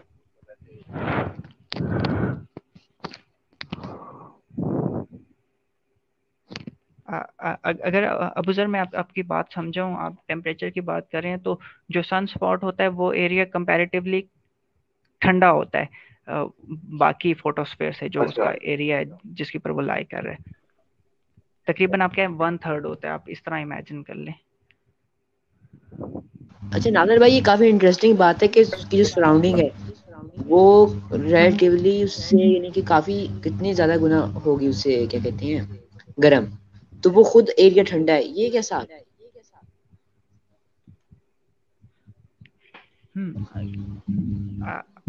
I guess this is an interesting question, और इसके ऊपर सोचा जा सकता है। Right now I don't have any answer for your question. और एक और थी कि जो हीट है वो यानी कि जो हीट है वो कोल्ड की तरफ करती है ना ट्रेवल, कन्वेंशन, राइट? ओके। जी जी जी। तो वो जो कहते हैं कि जो अर्थ, जो सन का जो सरफेस टेम्परेचर है वो उसके इंटरनल टेम्परेचर से काफी ज्यादा है। जी जी। तो इस तरह वो जो गैसेस का जो रिएक्शन हो रहा है वो तो अंदर यानी कि इंटरनल हो रहा है, तो उसकी सरफेस उससे ज्यादा गर्म है, तो जो हीट है वो ठंडे इलाके से गर्म के इलाके की तरफ आ रही है। हाँ, तो इस तरह ये जो आई थिंक इंटरेस्टिंग। थर्मोडायनामिक्स का रूल है जो हीट का जी जी ट्रैवलिंग वाला। जी जी, मैं आपकी बात समझ रहा हूँ। आप कह रहे हैं कि उसके कोर में सारे रिएक्शन हो रहे हैं, वो जो ग्रेविटेशनल अट्रैक्शन है वो भी है, लेकिन उसके बाहर टेम्परेचर क्यों ज्यादा है? होना तो इस तरह चाहिए था कि या बैलेंस होते या वहां पे कोर में ज्यादा होता, बाहर ठंडा होता। आप ये कहना चाह रहे हैं? राइट। आई गेस जो मैग्नेटाइज्ड वेव होती है ना, जो प्लाज्मा की वेव्स होती हैं, वो एनर्जी को भी कैरी करती हैं। तो आई थिंक कि जो जो उसके आसपास वेव्स हैं दे आर स्ट्रॉन्गर, और वो जो हीट है, प्लाज्मा हीट है, उसको वो कैरी कर रही है राउंड अबाउट मैग्नेटिक फील्ड। तो इसलिए हम कह सकते हैं जो फोटोस्फेयर है उसके बाहर वाला एरिया वो कोरोना से ज्यादा ज्यादा गर्म है। जी। लेकिन Abdullah, I think you need अच्छा, टू एक और सवाल था अब्दुल्ला, ये जो आपका स्पेसिफिक जी। क्वेश्चन है, आपका ये जो स्पेसिफिक क्वेश्चन था, मेरे ख्याल से आपको इसके ऊपर दूसरा थॉट लेना चाहिए। ये जी मैंने कुछ अपनी डायरी के ऊपर कुछ स्वीडिश साइंटिस्ट थे उसका मैंने मेंशन किया, लेकिन आई एम नॉट श्योर कि ये क्या है। आप इसको दोबारा वेरीफाई कीजिएगा एक दफा। ओके जी। अच्छा, एक और क्वेश्चन था। अब्दुल्ला, आई गेस अभी अभी नेविगेशन की तरफ आ जाओ, तो तुम मुझे टफ क्वेश्चंस की तरफ लेके जा रहे हो, ठीक है? नहीं नहीं अच्छा अच्छा, ये कहते हैं कि अर्थ यानी कि जो हम कर रहे हैं रिसर्च, तो उससे ये पता लगता है कि अर्थ के ऊपर हर दिन अराउंड अबाउट 700,000 70,000 टन का जो कॉस्मिक कर लें या आप मीटियर्स कर लें, वो स्ट्राइक करते हैं अर्थ को हर दिन। कुछ ये जो एटमॉस्फेयर की 7 लेयर्स है उसके अंदर ही यानी कि बर्न अप हो जाते हैं। अब जो आप अच्छा अब ये सोचें 70,000 टन का रोज मीटियर हमारी जमीन पर गिर रहा है। साइज मैटर नहीं करता, साइज छोटा हो बड़ा हो। अगर हम स्पेस में हैं यानी कि अर्थ की ऑर्बिट में, लो अर्थ ऑर्बिट में, तो चांसेस हो सकते हैं कि वो मीटर हमें भी स्ट्राइक कर लें। देखो मैटर की अगर हम बात करें ना तो वो इट्स रफली साइज ऑफ अ ग्रेन। तो जो हमने कहते हैं रेत का एक जर्रा होता है, उसका साइज होता है। जो मटेरियल्स होती हैं थोड़े से बड़े हो जाते हैं तो हम कह सकते हैं यार अच्छा वो हमारे एक मटर या चने के दाने से छोटे होते हैं। तो उससे बड़े जो होते हैं दे आर एक्सेप्शनल, रेयर होते हैं। लेकिन इसका ये मतलब है कि ये होंगे नहीं, ये नहीं है। ये आप देखो हमारे लो अर्थ ऑर्बिट में हमारी जो कम्युनिकेशन सैटेलाइट्स हैं कुछ 7,500 हैं कि आई गेस 10,000 सैटेलाइट्स हैं जो हमारे ऑर्बिट के गिर्द रोटेट कर रही हैं।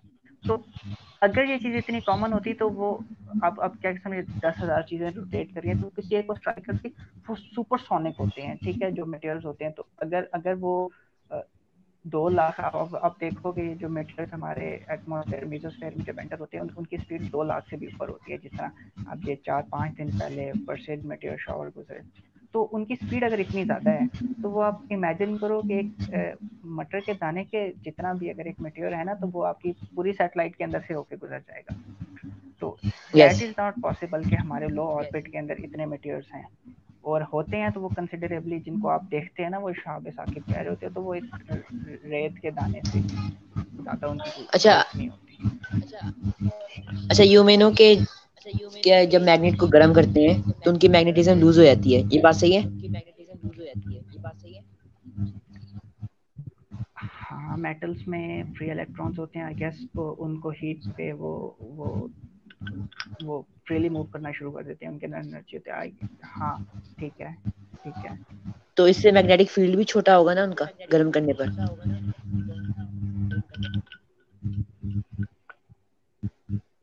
अब्दुल्ला ये क्वेश्चन आई गेस अगर गूगल कर लें तो इसका ज़्यादा सिंपल आंसर मिल जाएगा कि अब देखो नहीं, एक मेटल मैंने है किया हुआ था। उसके अंदर फ्री नहीं, मेरा इलेक्ट्रॉन। मतलब है अच्छा, मेरा क्वेश्चन असल में था कि अगर मैग्नेट्स को हीट करने पर उनका मैग्नेटिक फील्ड छोटा हो जाता है तो जो हमारी जमीन है उसके इंटरनल कोर के अंदर कितना ज्यादा टेम्परेचर है, तो वहां से सारा जो मेटल वगैरह जहाँ से हमारा मैग्नेटिक फील्ड बन रहा है वो उधर ही है।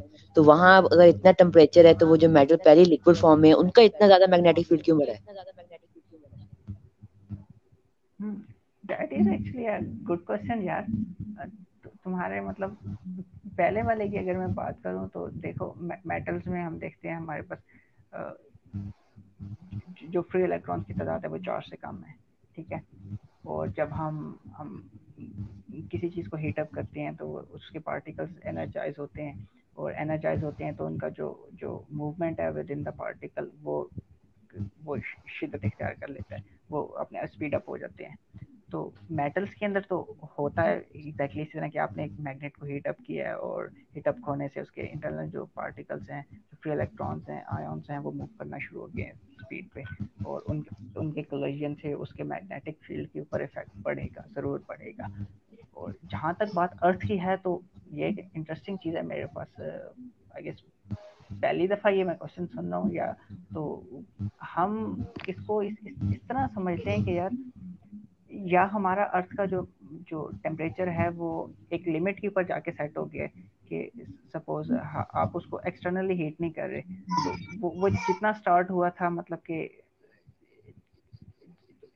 जब से इवॉल्व हुआ है और उसको कोई एक्सटर्नल सोर्स से हीट नहीं कर रहा, तो either it is in the balance right now, या अगर वो बैलेंस में नहीं है तो वो हीट हो रहा है, ठीक है। अगर वो हीट हो रहा है तो इसका मतलब है कि अर्थ की मैग्नेटिक फील्ड उससे इफेक्ट हो रही है। अगर अर्थ की मैग्नेटिक फील्ड इफेक्ट हो रही है तो जो हमारे आसपास हमारा मून है स्पेसिफिकली वो इफेक्ट हो रहा है। हमारा मून हमसे मूव कर रहा है दूर।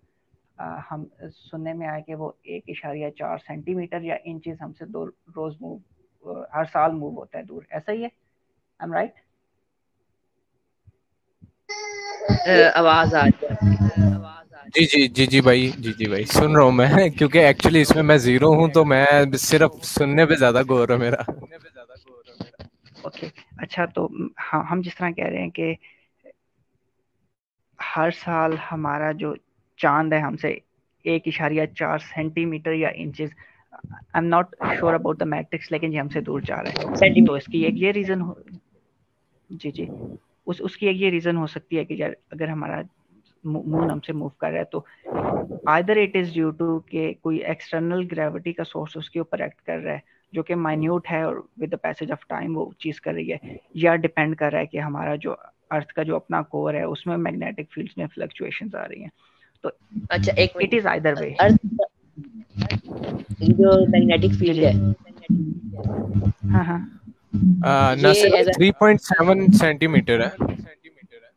3.7 सेंटीमीटर है। ओके तो 3.7 सेंटीमीटर को अगर हम इंचेस में करें तो वो क्या आता है? 1.48 इंच। एग्जैक्टली वो इंचेस था, 1.4 इंचेस होगा। थैंक यू वेरी मच अवैध। 3.7 सेंटीमीटर है, 1.4 इंचेस है, ठीक है। अच्छा मैं कह रहा था कि जो मैग्नेटिक फील्ड होता है ये एज अ रिपेलिंग फोर्स भी एक्ट करता है।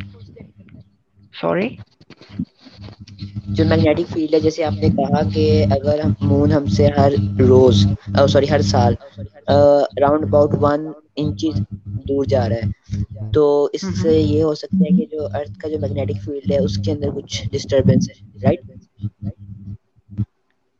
जी मैं फॉलो कर रहा हूँ आपकी बात, कंप्लीट करें। तो अगर हम ऐसे करते हैं, अगर जैसे आपने कहा कि उसके मैग्नेटिक फील्ड में कोई डिस्टरबेंस है, तो इससे ये हुआ कि magnetic field as a repelling force act कर रहा है, या मैग्नेटिक फील्ड का क्या रोल है इसके अंदर? Magnetic field kind of like I am not sure कि ये एक पैराडॉक्स है, और इसका आंसर तुम्हें कुछ साइंटिस्ट दे सकता है जो कि अपनी मतलब थ्योरीज के साथ हो। मैं जस्ट अपना थॉट शेयर कर रहा हूँ कि ये भी रीजन हो सकती है। लाइक मैं इसके ऊपर रिमार्क्स आई थिंक मैं नहीं दे सकता। इसका ताल्लुक कहते हैं जो अर्थ पर टाइड्स बनती है मून से, उसकी वजह से तो नहीं है कि उसके ऑर्बिट का इफेक्ट पर है।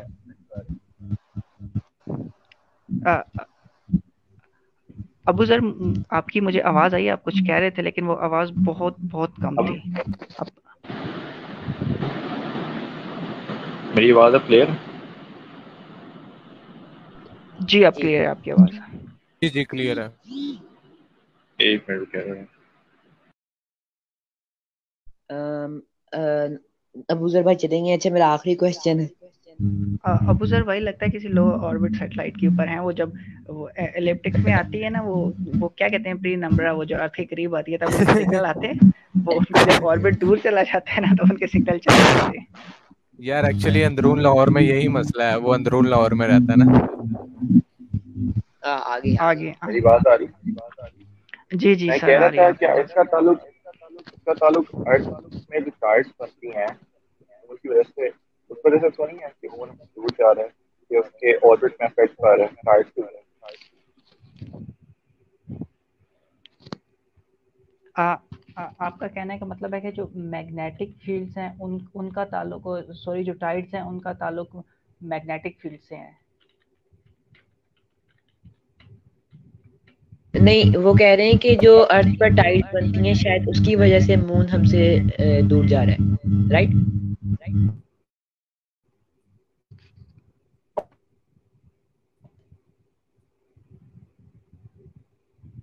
अबूजर भाई अगर आपको यही क्वेश्चन है तो प्लीज चैट में बता दें।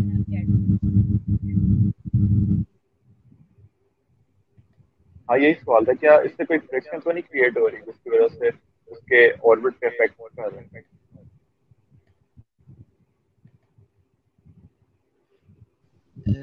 नासिर भाई हेलो।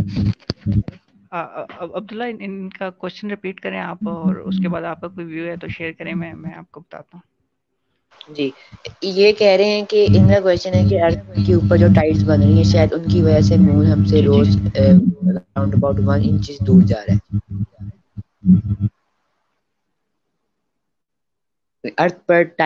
अर्थ पर मून की वजह से ही टाइड्स बनने से मून हमसे दूर जा रहा है। जी वो कह रहे थे कि आप अपना भी व्यू शेयर करें ना, अब्दुल्ला। अच्छा राइट, अगर अब हम देखें तो जो अर्थ पर जो टाइड्स बन रही हैं वो बन रही हैं मून की ग्रेविटी की वजह से, राइट। तो अगर टाइड्स बन भी रही हैं तो इतना ज्यादा कुछ खास असर नहीं पड़ेगा, क्योंकि आज टाइड्स तो जमीन पर बन रही हैं और उनका ना ही कोई इतना ज्यादा ही कोई प्रेशर होगा या विंड विंड विंड कह नहीं सकते कि उनसे कोई एक्सटर्नल फोर्स बन रही है जिसकी वजह से मून हमसे दूर जा रहा है। और अगर चाहे आप मैग्नेटिक फील्ड का बात करते हैं तो मैग्नेटिक फील्ड का अभी तक मुझे बेसिक नहीं पता ये होता क्या है या टाइड से इन पर कोई असर पड़ रहा है। और बाकी रहेगी बात के हमसे वो मून दूर जा रहा है, तो इसका अब जैसे हमें पता है कि ग्रेविटी एक यानी कि हर चीज को अपनी तरफ खींचती है। अब जी मून जी इस तरह से हमारी ऑर्बिट में इस तरह आया कि एक स्ट्रेट लाइन में जा रहा था और अर्थ की ग्रेविटी की वजह से ये अर्थ की ऑर्बिट में आ गया। अब जिस तरह हर चीज अपने मोशन को कंटिन्यू रखना चाहती है, तो शायद मून भी अपने जो स्ट्रेट लाइन मोशन को कंटिन्यू रखने की वजह से थोड़ी सी यानी कि अर्थ की ग्रेविटी ने में भी इतना नहीं उसको फोर्सली झगड़ा हुआ कि वो फिर भी 1 सेंटीमीटर से हमसे यानी कि अपना कंटिन्यू रखने के लिए मोशन 1 सेंटीमीटर दूर जा रहा है। ये क्या ये एक्सप्लेनेशन से ठीक होगी नासिर भाई? अ, यार जिसने क्वेश्चन किया था वो बंदा ही चला गया।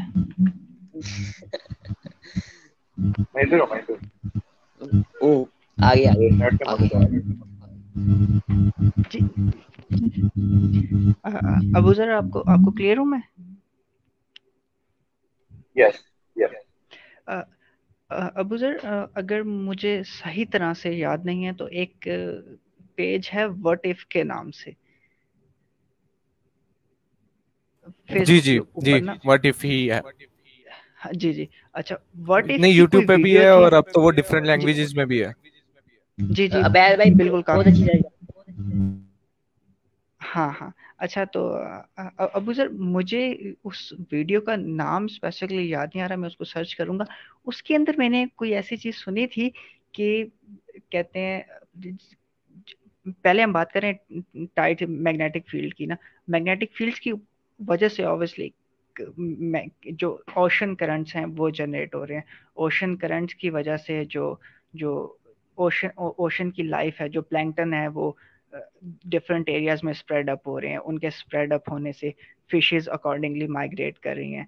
उनके माइग्रेट करने से एक एक बैलेंस है, और सारी जो सी लाइफ है वो सस्टेन हुई है। और सी लाइफ के सस्टेन होने की वजह से, और जो ओशन लाइफ है उसके सस्टेन होने की वजह से हम लोग सस्टेन हो रहे हैं। तो ये तो हो गया जो मैग्नेटिक फील्ड है, जो ओशनिक करंट्स है उनकी बात। अच्छा, उसके अंदर कोई इस तरह की चीज वो मेंशन कर रहे थे कि जो मून हमसे दूर मूव कर रहा है उसकी एक रीजन ये हो सकती है अर्थ के ओशंस। तो अगर हम ओशंस को कट डाउन कर दें तो ये जो मून का साइड पे ड्रिफ्ट करना है ये खत्म हो जाएगा। वो चीज मुझे थोड़ी सी कंट्रडिक्शन लगी है कि काइंड ऑफ एक एक फ्रिक्शन रिजल्ट हो रही है कि जो कि मून हमारे गिर्द रोटेट करता है, ठीक है, उसकी वजह से ओशन जो है टाइड जनरेट करता है, तो कुछ एनर्जी का ट्रांसफर हो रहा है, ठीक है। उसकी उसकी फ्रिक्शन में ये चीज देखने में आई कि जो मून है वो हमसे ड्रिफ्ट करना शुरू हो गया। आपके जहन में कोई ऐसी चीज है? क्योंकि आपका जो बेसिक क्वेश्चन है वो किसी चीज से लिंक हुआ होगा पीछे, कि कोई सोर्स से लिंक होके वहां से चीज आ रही है। तो अगर आप वो बताएं तो ज्यादा आसान हो जाएगा मेरे लिए अंडरस्टैंड करना कि यार आप मतलब कि किस पर्सपेक्टिव में चाह रहे हैं।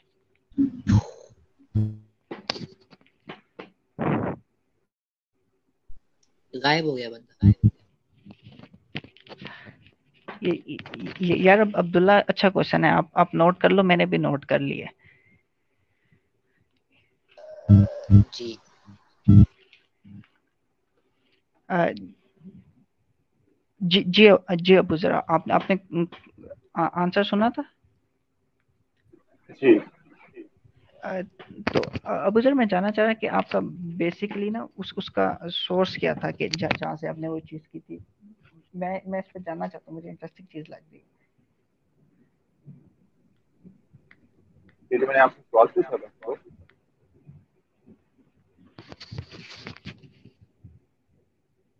जी नासिर भाई कह रहे हैं कि आपने जो भी क्वेश्चन किया था उसका कोई सोर्स जहाँ से आपको बात पता चली हो, फिर उनके लिए अंडरस्टैंडिंग मेरा ये आसान हो। सवाल था, मेरा नहीं नहीं, मैंने जवाब दिया था, सवाल किया था कि क्या टाइड्स का कोई अफेक्ट होता है उसके वाटर? जी जी जी जी। अब सर इस चीज को मैंने क्लैरिफाई किया है कि मैंने वर्टेफ के एक वीडियो है उसको उसको मेंशन किया है स्पेसिफिकली, अच्छा ताकि आसान हो जाए आप लोगों को फॉलो अप करना, कि उसमें ये चीज थी कि जो मून की ग्रेविटी है वो डायरेक्टली इफेक्ट कर रही है, जो जो ओशन है स्पेसिफिकली वो डायरेक्ट कर रहे हैं कि जो हमारा इंटरेक्शन हो रहा है मून की ग्रेविटी के साथ। तो वो कह रहे थे कि अगर आप ओशंस को ना, ओशंस के मास को हटा दें, तो ये जो मून ड्रिफ्ट कर रहे हैं ना हमसे 1.4 इंचेस हर साल, ये जो ड्रिफ्टिंग है ये खत्म हो जाएगी। तो अब तो चूंकि हम अपने ओशंस को नहीं मूव कर पा रहे उस तरह, मतलब कि ओशंस नहीं खत्म हो सकते, तो उसने मून ने ऑब्वियसली ड्रिफ्ट करना है। ठीक है, तो ये रीजन उसके अंदर मेंशन हुई थी। इसको वो जिस फैक्ट से बेस सपोर्ट कर रहे हैं, वो फैक्ट के लिए मैं आपसे जानना चाहता कि आपका सोर्स क्या, आपने भी ये वीडियो देखी थी व्हाट इफ वाली, या आपका कोई और जर्नल या किसी और सोर्स से आपके जहन में ये क्वेश्चन है, ये जस्ट आपके जहन में आया है कि जो मून है वो ड्रिफ्ट कर रहा है टाइड्स की वजह से?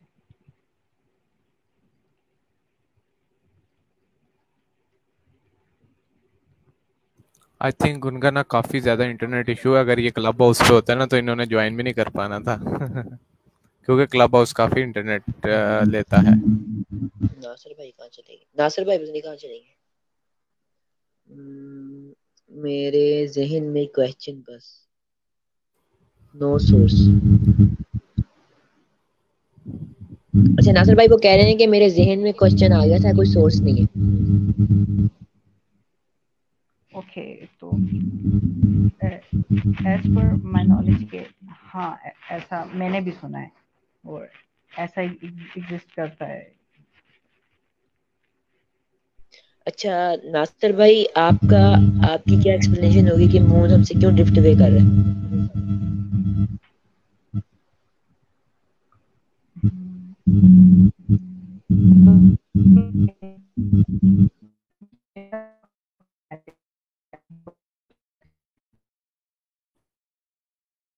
नासिर भाई आपकी आवाज बिल्कुल जीरो होगी। ओके, अब क्लियर है मेरी आवाज? जी भाई। जी अच्छा अब्दुल्ला, मैं कह रहा हूँ मेरा अपना नैरेटिव है और ये कॉन्ट्रडिक्ट कर सकता है किसी थ्योरी या किसी फैक्ट के साथ। जो ग्रेविटी है बेसिकली एक एक म्यूचुअल फोर्स है और एक एक रिलेटिव चीज है कि अगर जो है हम अपने सन को अट्रैक्ट कर रहे हैं, अब अपने मून को अट्रैक्ट कर रहे हैं, तो सिमिलरली जो दूसरे प्लैनेट्स हैं उनको भी हम अट्रैक्ट कर रहे होंगे सिमिलरली।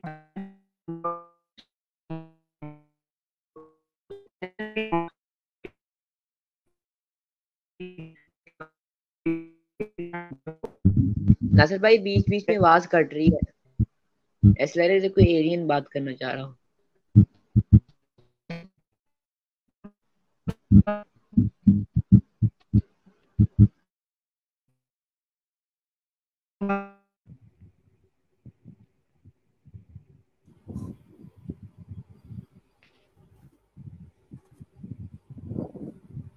हाँ नासिर भाई की आवाज बहुत कट रही है यार। वो भी चला गया एक अब्दुल्ला सेकंड भी। में। आ गई क्लियर हो गई। Okay, so just it's just two of us. तो या अवैध अब बस आपकी तरफ आ रहे हैं। अच्छा, आप अब आपकी तरफ है, आप कुछ इसके ऊपर ऐड करें एस्ट्रोनॉमी के ऊपर। अच्छा हेलो, यार मैं तो आवाज सिर्फ यही कहना चाहूंगा। जी जी आवाज आ रही है। मैं तो सिर्फ यही कहना चाहूंगा, मुझे नॉलेज जहाँ से मिलता है मैं बस उठाना चाहता हूँ और मैं सुनता रहता हूँ। सो दैट्स व्हाई मैंने इसलिए ये रिकॉर्ड की थी ताकि मैं दोबारा अभी सुन सकूं। अगर बीच में कोई ग्लिच आता है तो ये स्ट्रीम यार्ड जो है ना, तो ये ग्लिच को कवर कर लेता है। जब मैं ये डाउनलोड करूंगा ना वीडियो, तो ये ग्लिच कवर कर लेगा। देन मैं दोबारा भी सुन लूंगा, 2 से 3 दफा तो मैं सुनता हूँ जो समझ ना आए मुझे।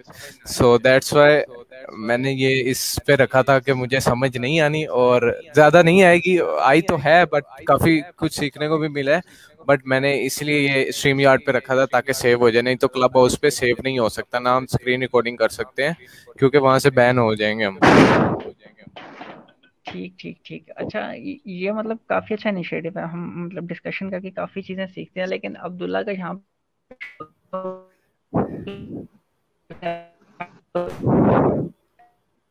अच्छा, क्या मुझे बस अब्दुल्ला तक आवाज आई, बाद में नहीं पता लगा क्या हुआ।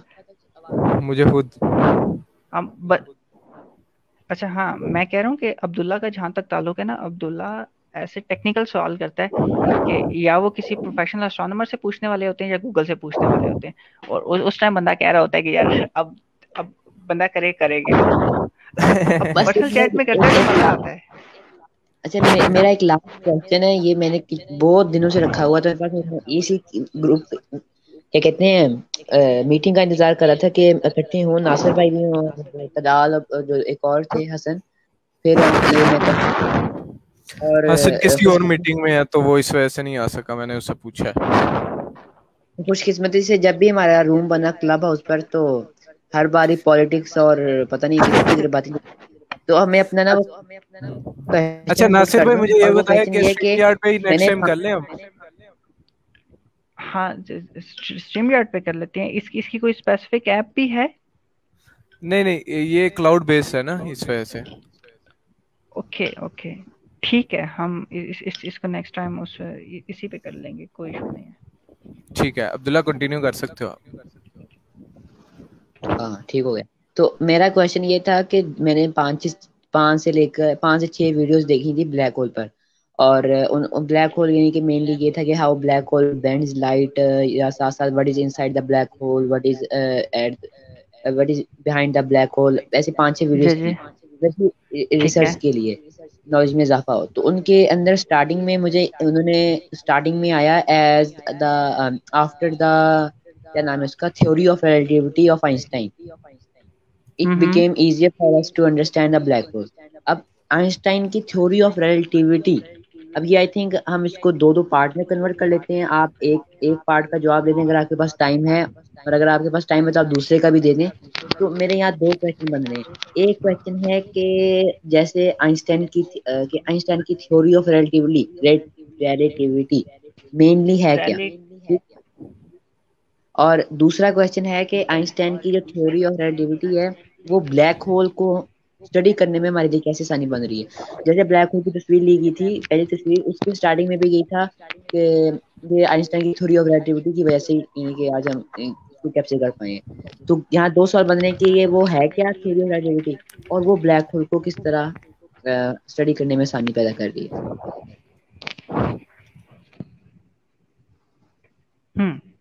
अच्छा, यहाँ पे ना अब थ्योरी ऑफ रिलेटिविटी, ठीक है।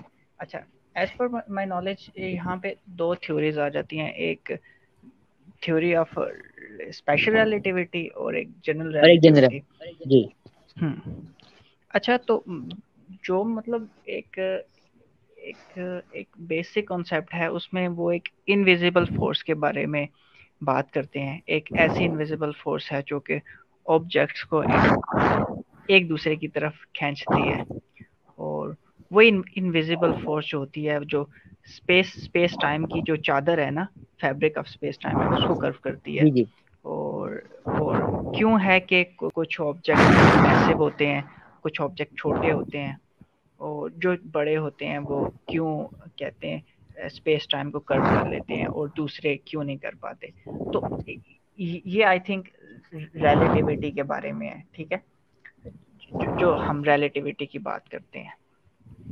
अब जो जो हमारे पास इन्फो आई थी कि ब्लैक होल्स हमारे पास सामने आए, और उससे थ्योरी ऑफ रिलेटिविटी जो है हमारे पास, उससे कहते हैं हम प्रूव होगी, ठीक है। एक पिक्चर है हमारे पास black and white, I guess black and white 1980s की होगी कुछ, एक सोलर इक्लिप्स हो रहा था, और एक थ्योरी ऑफ रिलेटिविटी में एक पॉइंट को हम जस्ट डिस्कस करें। उसमें है कि जो लाइट है वो बेंड होती है हैवियर ऑब्जेक्ट में।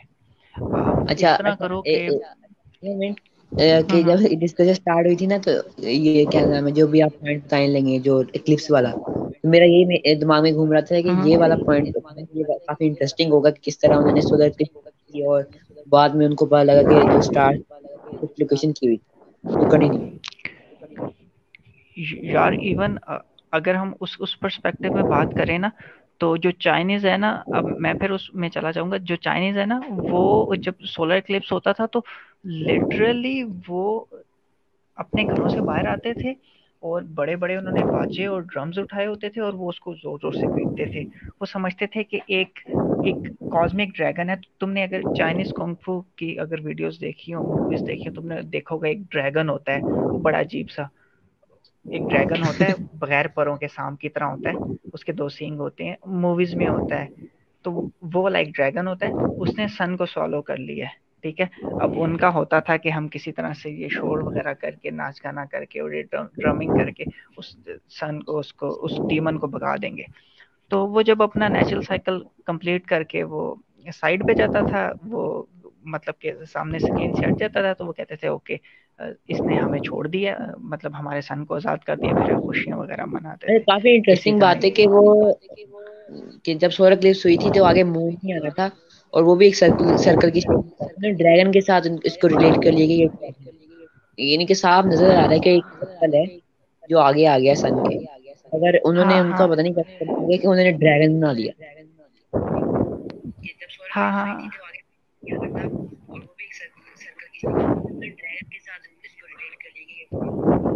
ये बात आवाज आ रही है उनके पास।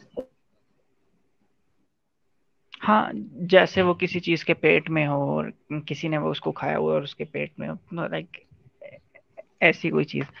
ओके, सो हम उसी क्वेश्चन की तरफ वापस आ रहे हैं।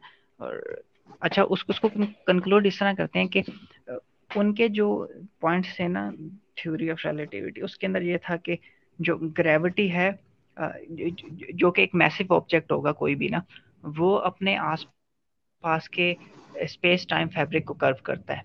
इसका हमने एक्सपेरिमेंट इस तरह किया था कि हम तो 2-4 दोस्त थे और वो एक चादर लेके आए थे। और हमने 4 एंड से चादर को पकड़ा और उसको स्ट्रेच किया, वो स्ट्रेचेबल सी चादर थी। और एक साइड से हमने टेनिस बॉल को रोल करवाया तो वो दूसरी साइड पे चली गई, ठीक है, जिस तरह आम सरफेस के ऊपर जाती है, ठीक है। अब जो जी हमारे पास चादर है, वो हमने उसको, इस चादर को इमेजिन करना है कि वो स्पेस टाइम बिल्कुल इसी तरह ही है, जो जमीन और मकान की चादर है वो बिल्कुल वैसे ही है, ठीक है। अब हमने क्या किया था कि उस चादर के दरमियान में एक पत्थर रख दिया, जो कि काइंड ऑफ ऑब्जेक्ट है, कोई प्लेनेट है या कोई स्टार है, जो कि डेंस है, ठीक है। उसने क्या किया, स्पेस टाइम जो फैब्रिक है उसके अंदर एक एक खलल पैदा किया, एक डिस्टॉर्शन ऐड किया। पहले जब हम बॉल को रोल करते थे ना, तो बॉल सीधी चली जाती, क्योंकि जो जो था, जो हमारा पाथ था वो बिल्कुल ठीक था, वो उसमें कोई डिस्टॉर्शन नहीं थी। अब जब हमने दरमियान में एक, उस चादर के दरमियान में एक पत्थर रखा है, तो वो पत्थर के आसपास वाला एरिया कंप्रेस हो गया है एक जगह के अंदर, ठीक है। वो जगह नीचे को बैठ गई है। आप उसको, आप फॉलो कर रहे हो मुझे? अब हमने जी जब जी साइड साइड से बॉल को रोल किया ना, अब वो बॉल सीधी नहीं गई। आइदर वो उस अगर उस घड़े के पास आई है तो उसने उस घड़े के गिर्द 2 चक्कर लगाए और वो उसके अंदर फॉल कर दिया, या वो अपने पाथ से हल्का सा डेविएट होकर साइड पे चली गई। ये चीज, ये उनके पॉइंट में थी कि यार जो ग्रेविटी होगी वो बेंड होगी ब्लैक होल्स के गिर्द, या किसी ऐसे सोर्स के गिर्द जो कि ग्रेविटी रखता हो। ग्रेविटी के लिए ये चीज है कि उस चीज का मैस होना चाहिए, ठीक है। बात खत्म हो गई। अब एक सोलर इक्लिप्स हो रहा था और कुछ कैमरास उसको रिकॉर्ड कर रहे थे। हुआ इस तरह के कुछ फोटोज वगैरह लिए गए और ये चीज देखने में आई कि यार अच्छा, सोलर इक्लिप्स हो रहा है, और लेकिन साइड पे कुछ स्टार्स नजर आ रहे हैं जो कि स्टार्स उस वक्त वहां पे नहीं होने चाहिए थे। जी। और असल में ये इस आइंस्टाइन ने ये जब थ्योरी ऑफ रिलेटिविटी हुई थी ना, क्या कहते हैं, पब्लिश, और उसके जी जी उसी वक्त फेमस नहीं हुई थी थ्योरी ऑफ रिलेटिविटी और ना ही आइंस्टाइन। और बाद में क्योंकि प्रूव करने का कोई तरीका नहीं था कि सच में हम्म, ग्रेविटी बेंड सकती है लाइट को। आइंस्टाइन ने जी जी आई थिंक 2 से 3 बंदों की टीम बनाई और जब उन्होंने कैलकुलेट किया कि कहाँ होगा सेंटर सोलर इक्लिप्स का, तो उन्होंने वो जो वक्त था, जो टीम थी उनकी, वो जो एक आई थिंक हम्म, यहाँ क्या कहते हैं साउथ अफ्रीका के कोस्ट पर थी, एग्जैक्टली और एग्जैक्टली एक यूरोप में रह गई थी because of I think world war की वजह से वो यूरोप में ही रह गया था बस। मगर उन्होंने भी मैनेज करके वो पहुंच गए थे वहां जो जो लाइन बनती है सेंटर की। और उन्होंने ठीक है। कैलकुलेट किया था कि अगर आइंस्टाइन की बात सही है तो फिर अगर हम जब देखें सोलर इक्लिप्स यानी कि हो रहा होगा तो जो स्टार बैकग्राउंड में नजर आएंगे वो वहां नहीं होने चाहिए होंगे। उन्होंने कैलकुलेट भी कर लिया था कि वो स्टार इधर होंगे तो ग्रेविटी की बेंडिंग की वजह से वो इस साइड पर होंगे, हमें ऐसे नजर आएंगे। तो आगे आप कंटिन्यू करें। एग्जैक्टली मैं इस पे ऐड करूं कि वहां पे वैसे तो हमें स्टार्स की अपेरेंट पोजीशन पता होती है कि इस टाइम, इस महीने, इस दिन और इस टाइम पे स्टार कहाँ पे होगा। तो वो ये चीज देख रहे थे कि यार यहाँ पे हमें हमें कुछ स्टार्स नजर आएंगे जो कि यहाँ पे नहीं होने चाहिए। तो वो अब उन्हें ऑलरेडी सारे स्टार्स का पता है, क्योंकि एस्ट्रोनॉमर्स लाइक आपको सारे साइकिल्स का पता है कि आपने एस्ट्रो मैप देखा हुआ है, ठीक है। अब सोलर इक्लिप्स हो रहा और वहां पे उन्होंने देखा वो स्टार्स अपीयर हो गए, तो उन्होंने उस चीज को ये नहीं कहा कि वो स्टार वहां पे मूव कर गया। उन्होंने कहा उस स्टार से जो लाइट आ रही थी ना, वो लाइट जब हमारे सूरज के गिर्द आई तो उसने जैसे हमारी वो जो जमीन और मकान की चादर, वो जो मैंने चादर का जिक्र किया था जिसके हमने गिर्द पत्थर रखा था, तो जब हमने बॉल रोल की थी तो वो बॉल जब उस पत्थर के पास से गई है तो उसका पाथ डेविएट हो गया था। तो उस स्टार से जो रोशनी आ रही थी वो जब सन के पास आई है तो सन की ग्रेविटी ने उसको रैप किया है और उसको साइड से मूव कर, जिस तरह वो डिस्टॉर्शन की वजह से उसने अपना पाथ से डेविएट हुई है और हमें नजर आई है। तो ऐसे तो बिल्कुल ऐसा ही था जैसे आप एक दीवार के पीछे किसी चीज को देख रहे हो, जनरल टर्म्स में यह था। लेकिन चूंकि हम इमेजिन करें जो वॉल थी वो हमारा सन था और उसकी ग्रेविटी की वजह से वो लाइट वेव्स बेंड हुई हैं और हमें वो नजर आ गई हैं जो कि नजर नहीं आनी चाहिए थे आम कंडीशंस में। तो उन्होंने इस चीज को कंक्लूड किया था कि यार यस, जो रिलेटिविटी है वो ठीक कह रही थी, एंड दैट्स हाउ वो पहला प्रूफ था। दूसरा उसका आई गेस ये जो जब इन्होंने एक प्रिडिक्ट किया था एक फिगर बना के यार ब्लैक होल कुछ ऐसा दिखता होगा, तो जो 2018 में आई गेस 19 में जब पहली ब्लैक होल की पिक्चर आई थी तो सारे वो अपलॉड कर रहे थे आइंस्टाइन को कि यार yes it's exactly as he predicted. तो ये हुआ था। थैंक यू वो सो मच नासिर भाई। थैंक यू और अब्दुल्ला, सवाल खत्म हो गए। अब अब्दुल्ला आई गेस इसको कंक्लूड कर दें अब हम।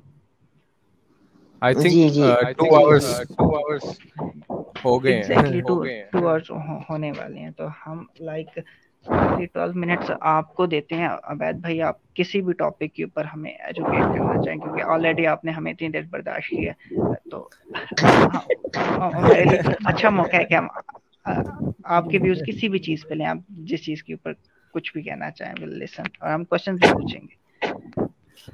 हाँ ठीक है नासिर भाई, बर्दाश्त करने की बात नहीं है, मैं तो सुनने के लिए ही आया हूँ। तो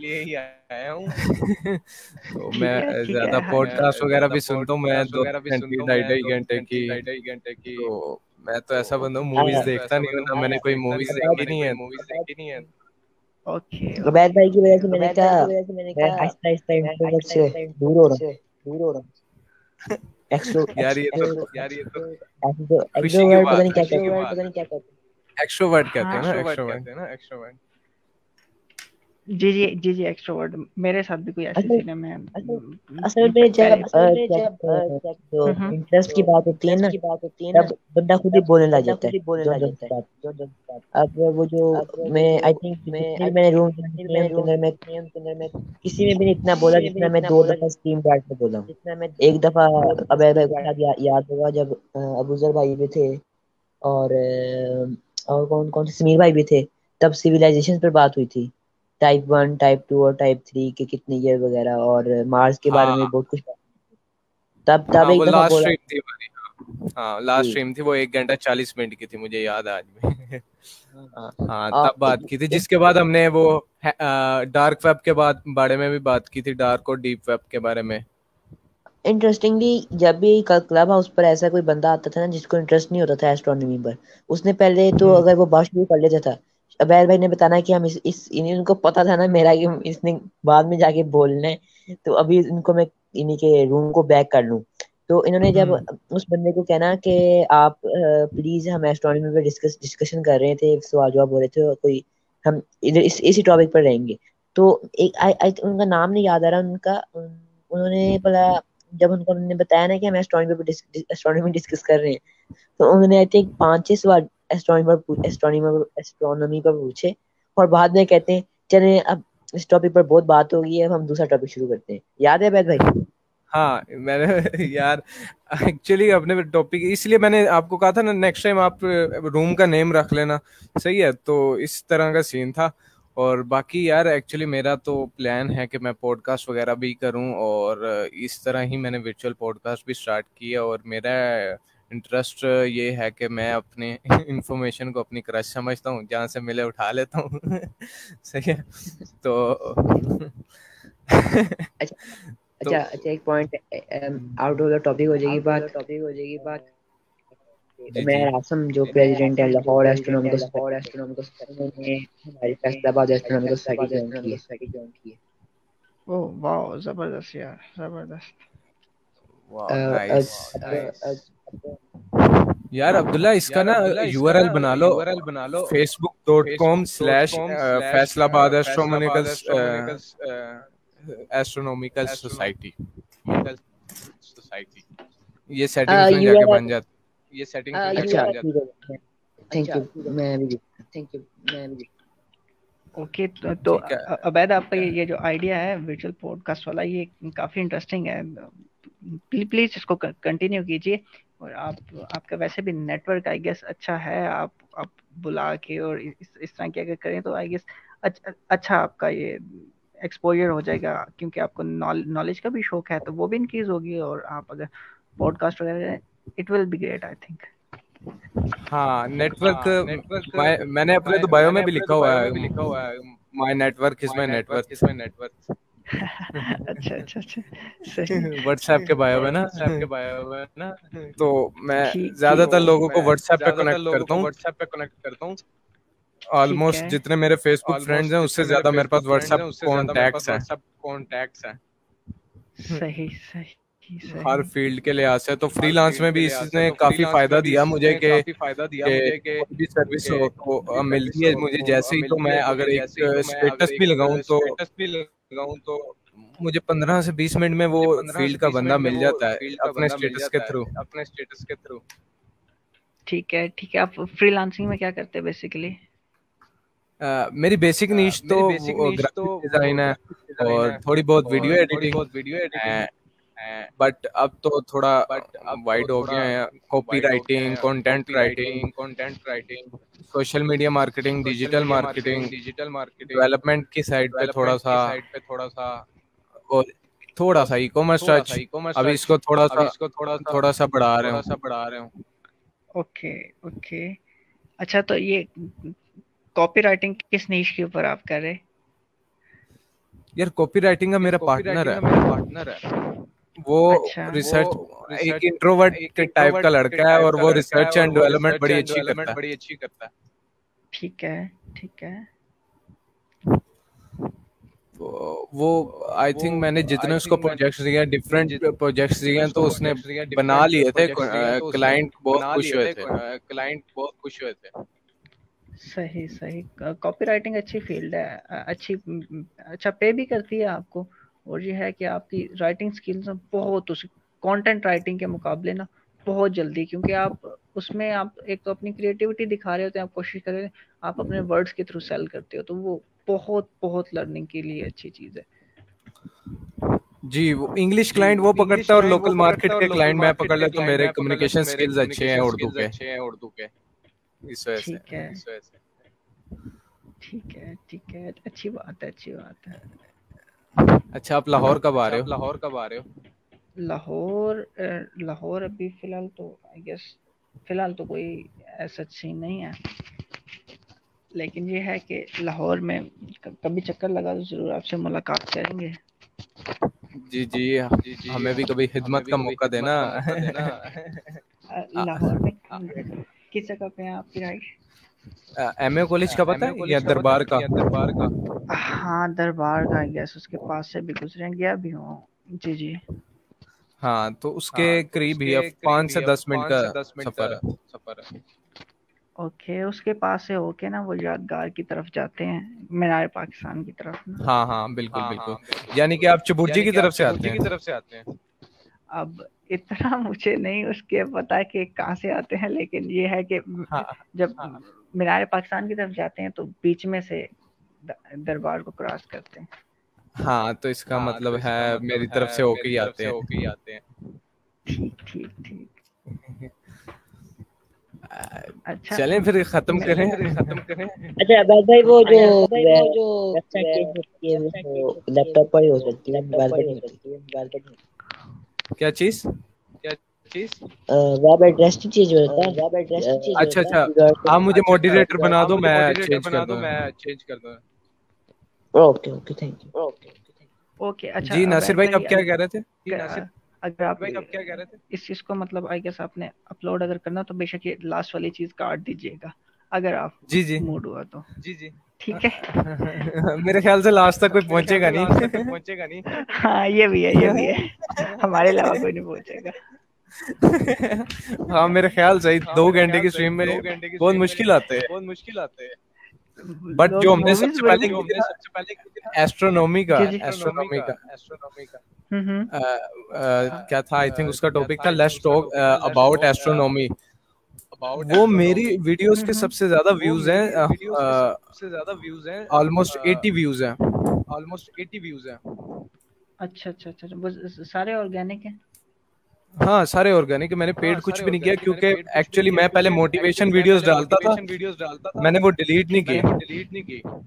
बट मैंने फिर आस्ता आस्ता मैंने कहा चलो रैंकिंग हो रही है और उसके अलावा ना ये सजेशंस में जाएगा, तो आस्ता आस्ता मैं पीछे से रिमूव करता जाऊंगा, या फिर उसको वैसे ही रहने दूंगा जब मेरी 100 वीडियोस होंगी। अभी तक तो मैंने किसी फ्रेंड वगैरह के साथ शेयर भी नहीं किया, लिमिटेड फ्रेंड्स को पता है, जितने हैं वो सारे ही बाहर से आए हैं, सब्सक्राइबर्स और व्यूज।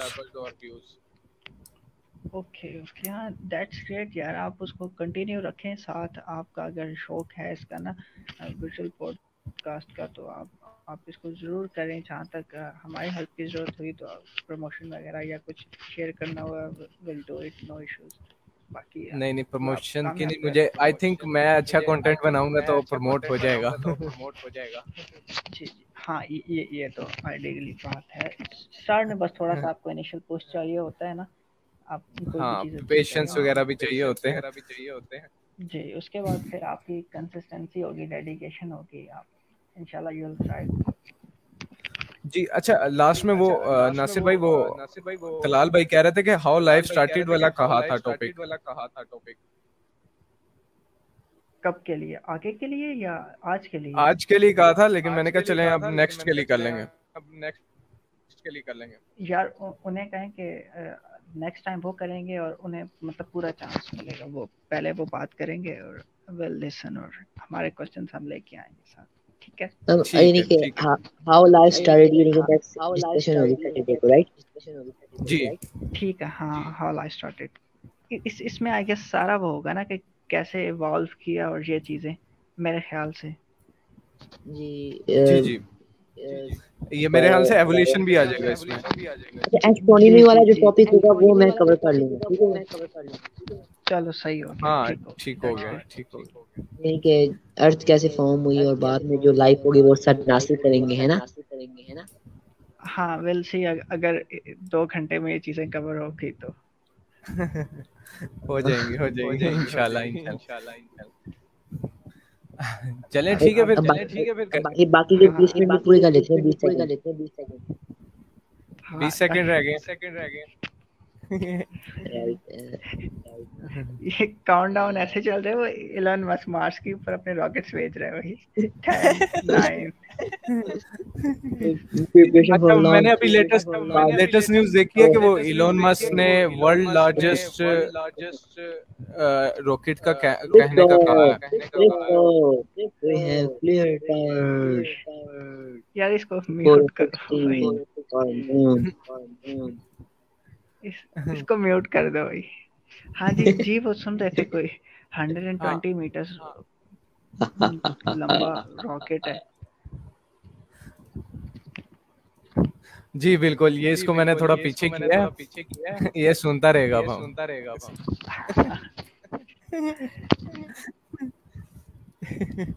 सही है। तो वो आप क्या कहते हैं, इलोन मस्क का इम्पैक्ट क्या है? सिर्फ कवरिंग में करते हैं हमारी डेली लाइफ में। ये वैसे बहुत बड़ा टॉपिक है। मैं समझा नहीं आपका क्वेश्चन। मैंने कहा importance of Elon Musk in our daily life.